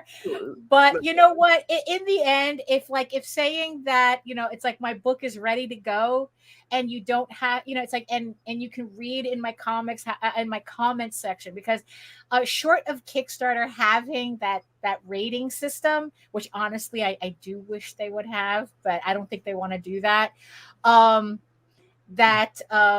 It's like, you know what? 4 weeks you're getting my shit. It's like, so you can. Let me ask you. Yeah. Let me ask a question, because, and I'll tell you my answer after. My thoughts. What is a reasonable expectation on a campaign for a floppy that you feel should be reasonable? That I feel at most not 4 weeks. Months. Not 4 weeks. 3 months. 3 months. 6 months if you're printing overseas. So I think that my view on a single floppy that's 22 pages. Honestly, I think it should be 2 months. I think it should be 2 months. I don't think you need 3 months. I think that Right. and I understand if you have to get it Right. done, but I don't Right. really Well, care. it's like you said, because it's like I think that at 3 months, that's when I start to get antsy. I'll be honest. I get antsy. So I have a bunch of retail packages, right? Right. Yeah. I have right now 4 retail packages. Uh-huh. I'm getting really antsy. Some of that shit is 6 months old. Right. I'm getting annoyed now. Right. Right.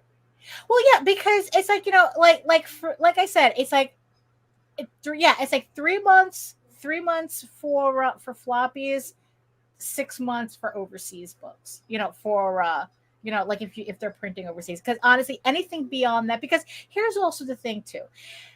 2 weeks after your Kickstarter ends, you get the money from Kickstarter.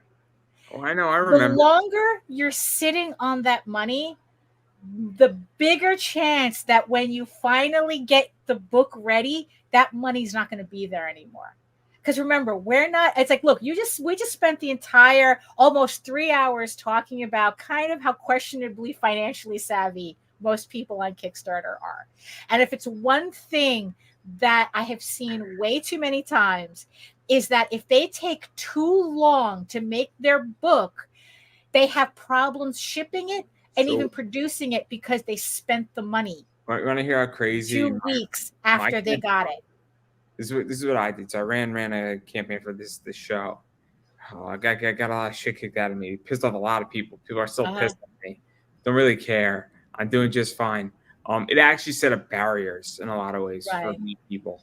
It was a healthy experience, and I think it was important. It ended certain relationships, but that's neither there. For the better. But hey, once I tell you who it is, you'll understand. But I'll do it off air. But one of the things is that got my money. I paid for my StreamYard and I paid for my Hootsuite. Then I had like $150 left, and I had a good time with it. Right.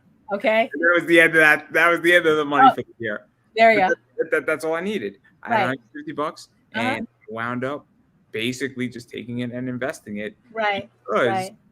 And I had sponsor money that was also in play. So there you go. And it worked. And I got no problem with my campaign. And if I was to ever do this again, and I probably will, all I'm going to do is I'm going to say, look, I get a lot of requests. This is just guaranteeing your spot for $5 on my show. And that's that. If you want a guaranteed spot, it's $5. You're not paying for an interview. You're paying for the right for an interview. Oh, I see. There's a big difference between those two things, because at this stage, in my first year, I did 90. In my second year, I did 150 interviews. Wow. And then my third year, I did 127. So I mean, I was doing 4 interviews a week. Right. At my prime. And I could easily do 6.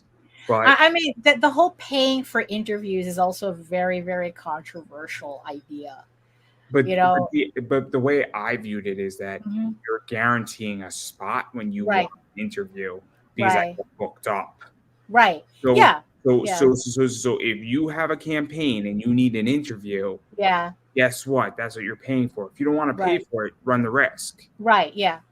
If you hit me up and I have only 16 spots and it's September, right now I have potentially 40 people want to come on my show in September. I have 16 spots. Right.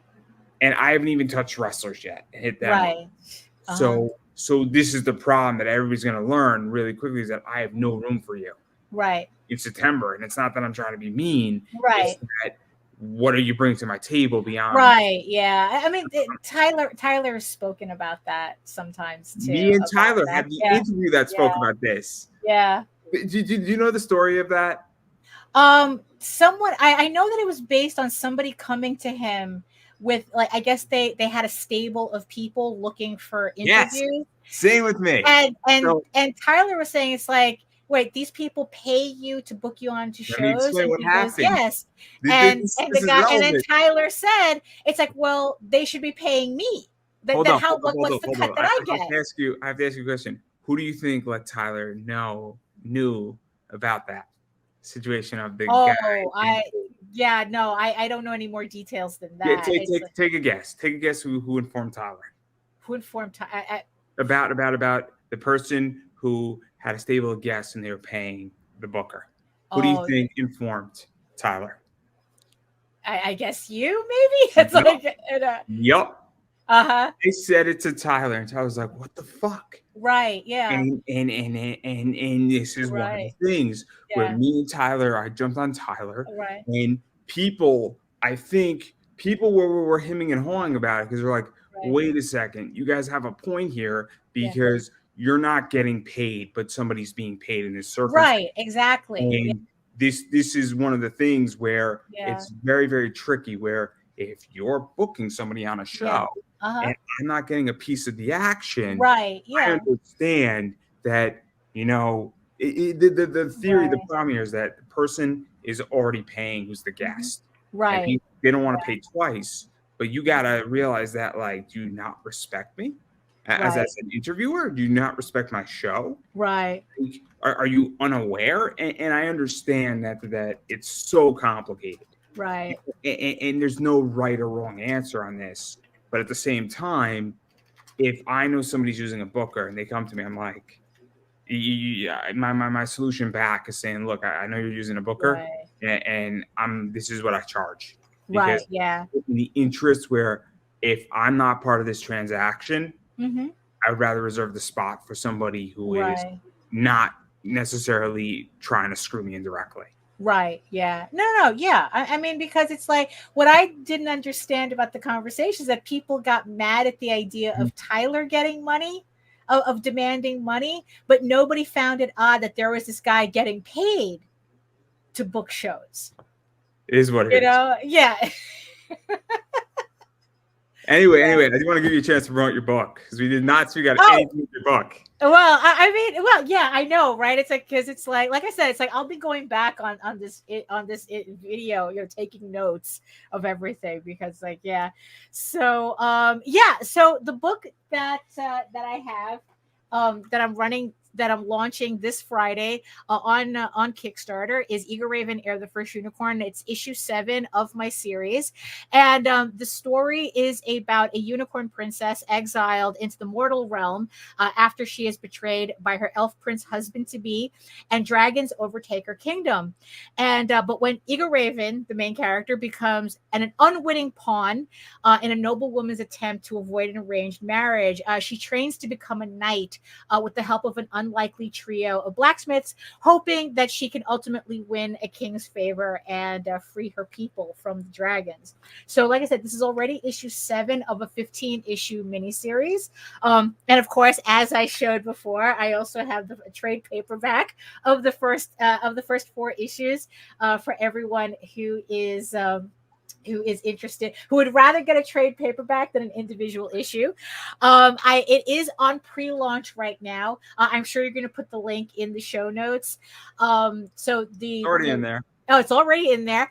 So it is in pre-launch. So if people hit the notify me button, they will get notified by Kickstarter when the campaign goes live on Friday. This is a fantasy adventure. It's a mature audience telling of the classic hero's journey with a soap opera twist.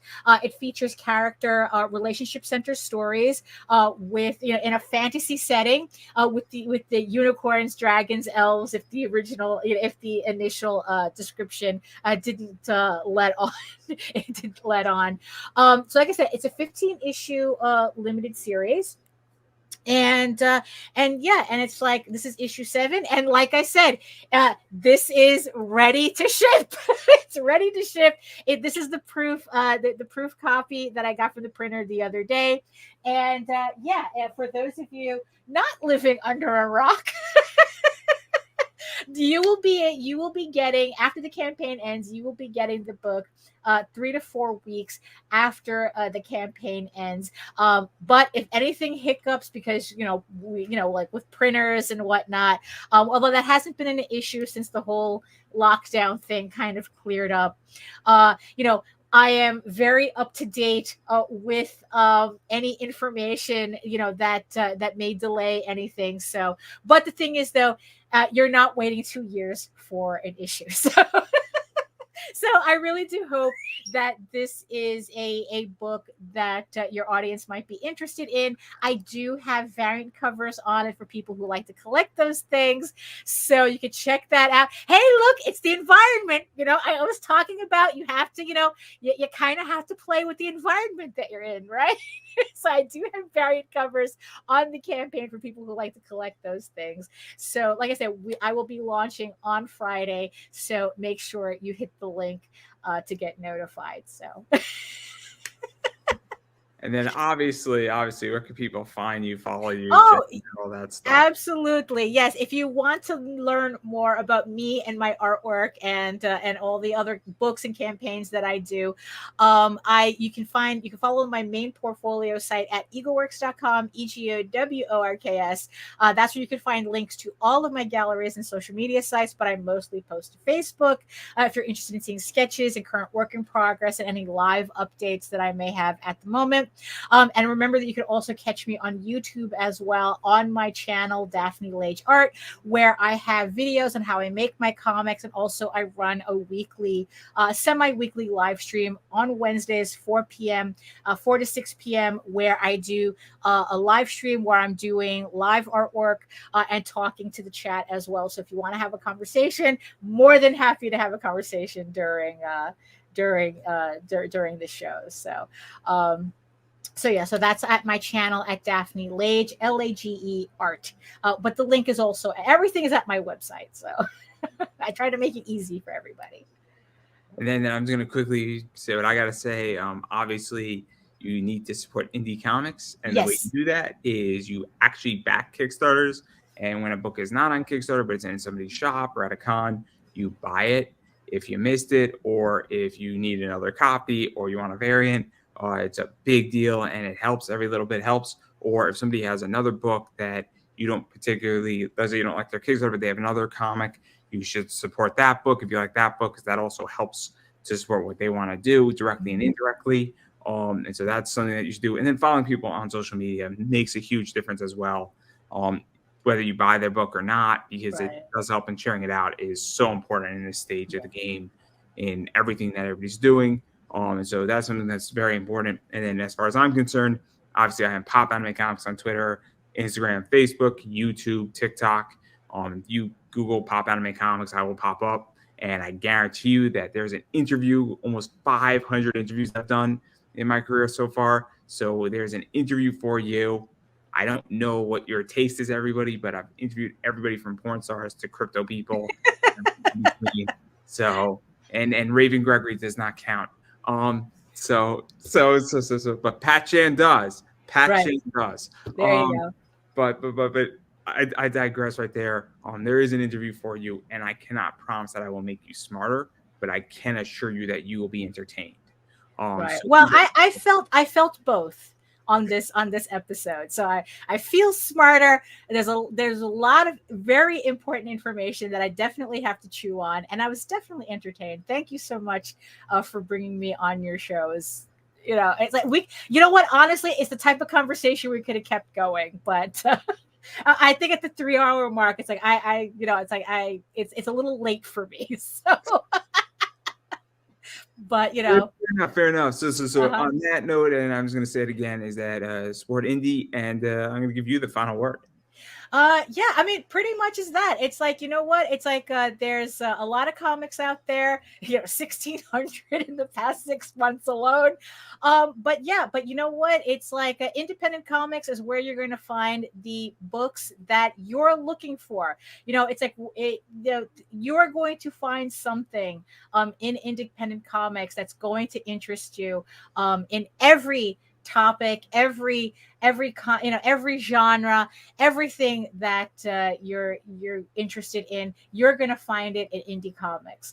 It takes a little bit sometimes to find what you're looking for, but it's there. The content that you are looking for is being done in independent comics. So like I said, I hope that everybody can check, can check as much out. And like I said, if you're into fantasy comics, I got plenty. So, like I said, I'll be launching on Friday. So at least you could start there. You could start with my comic on Friday if you're looking for independent comics to start with. So. I don't think I could have said that any better myself, everybody. And that is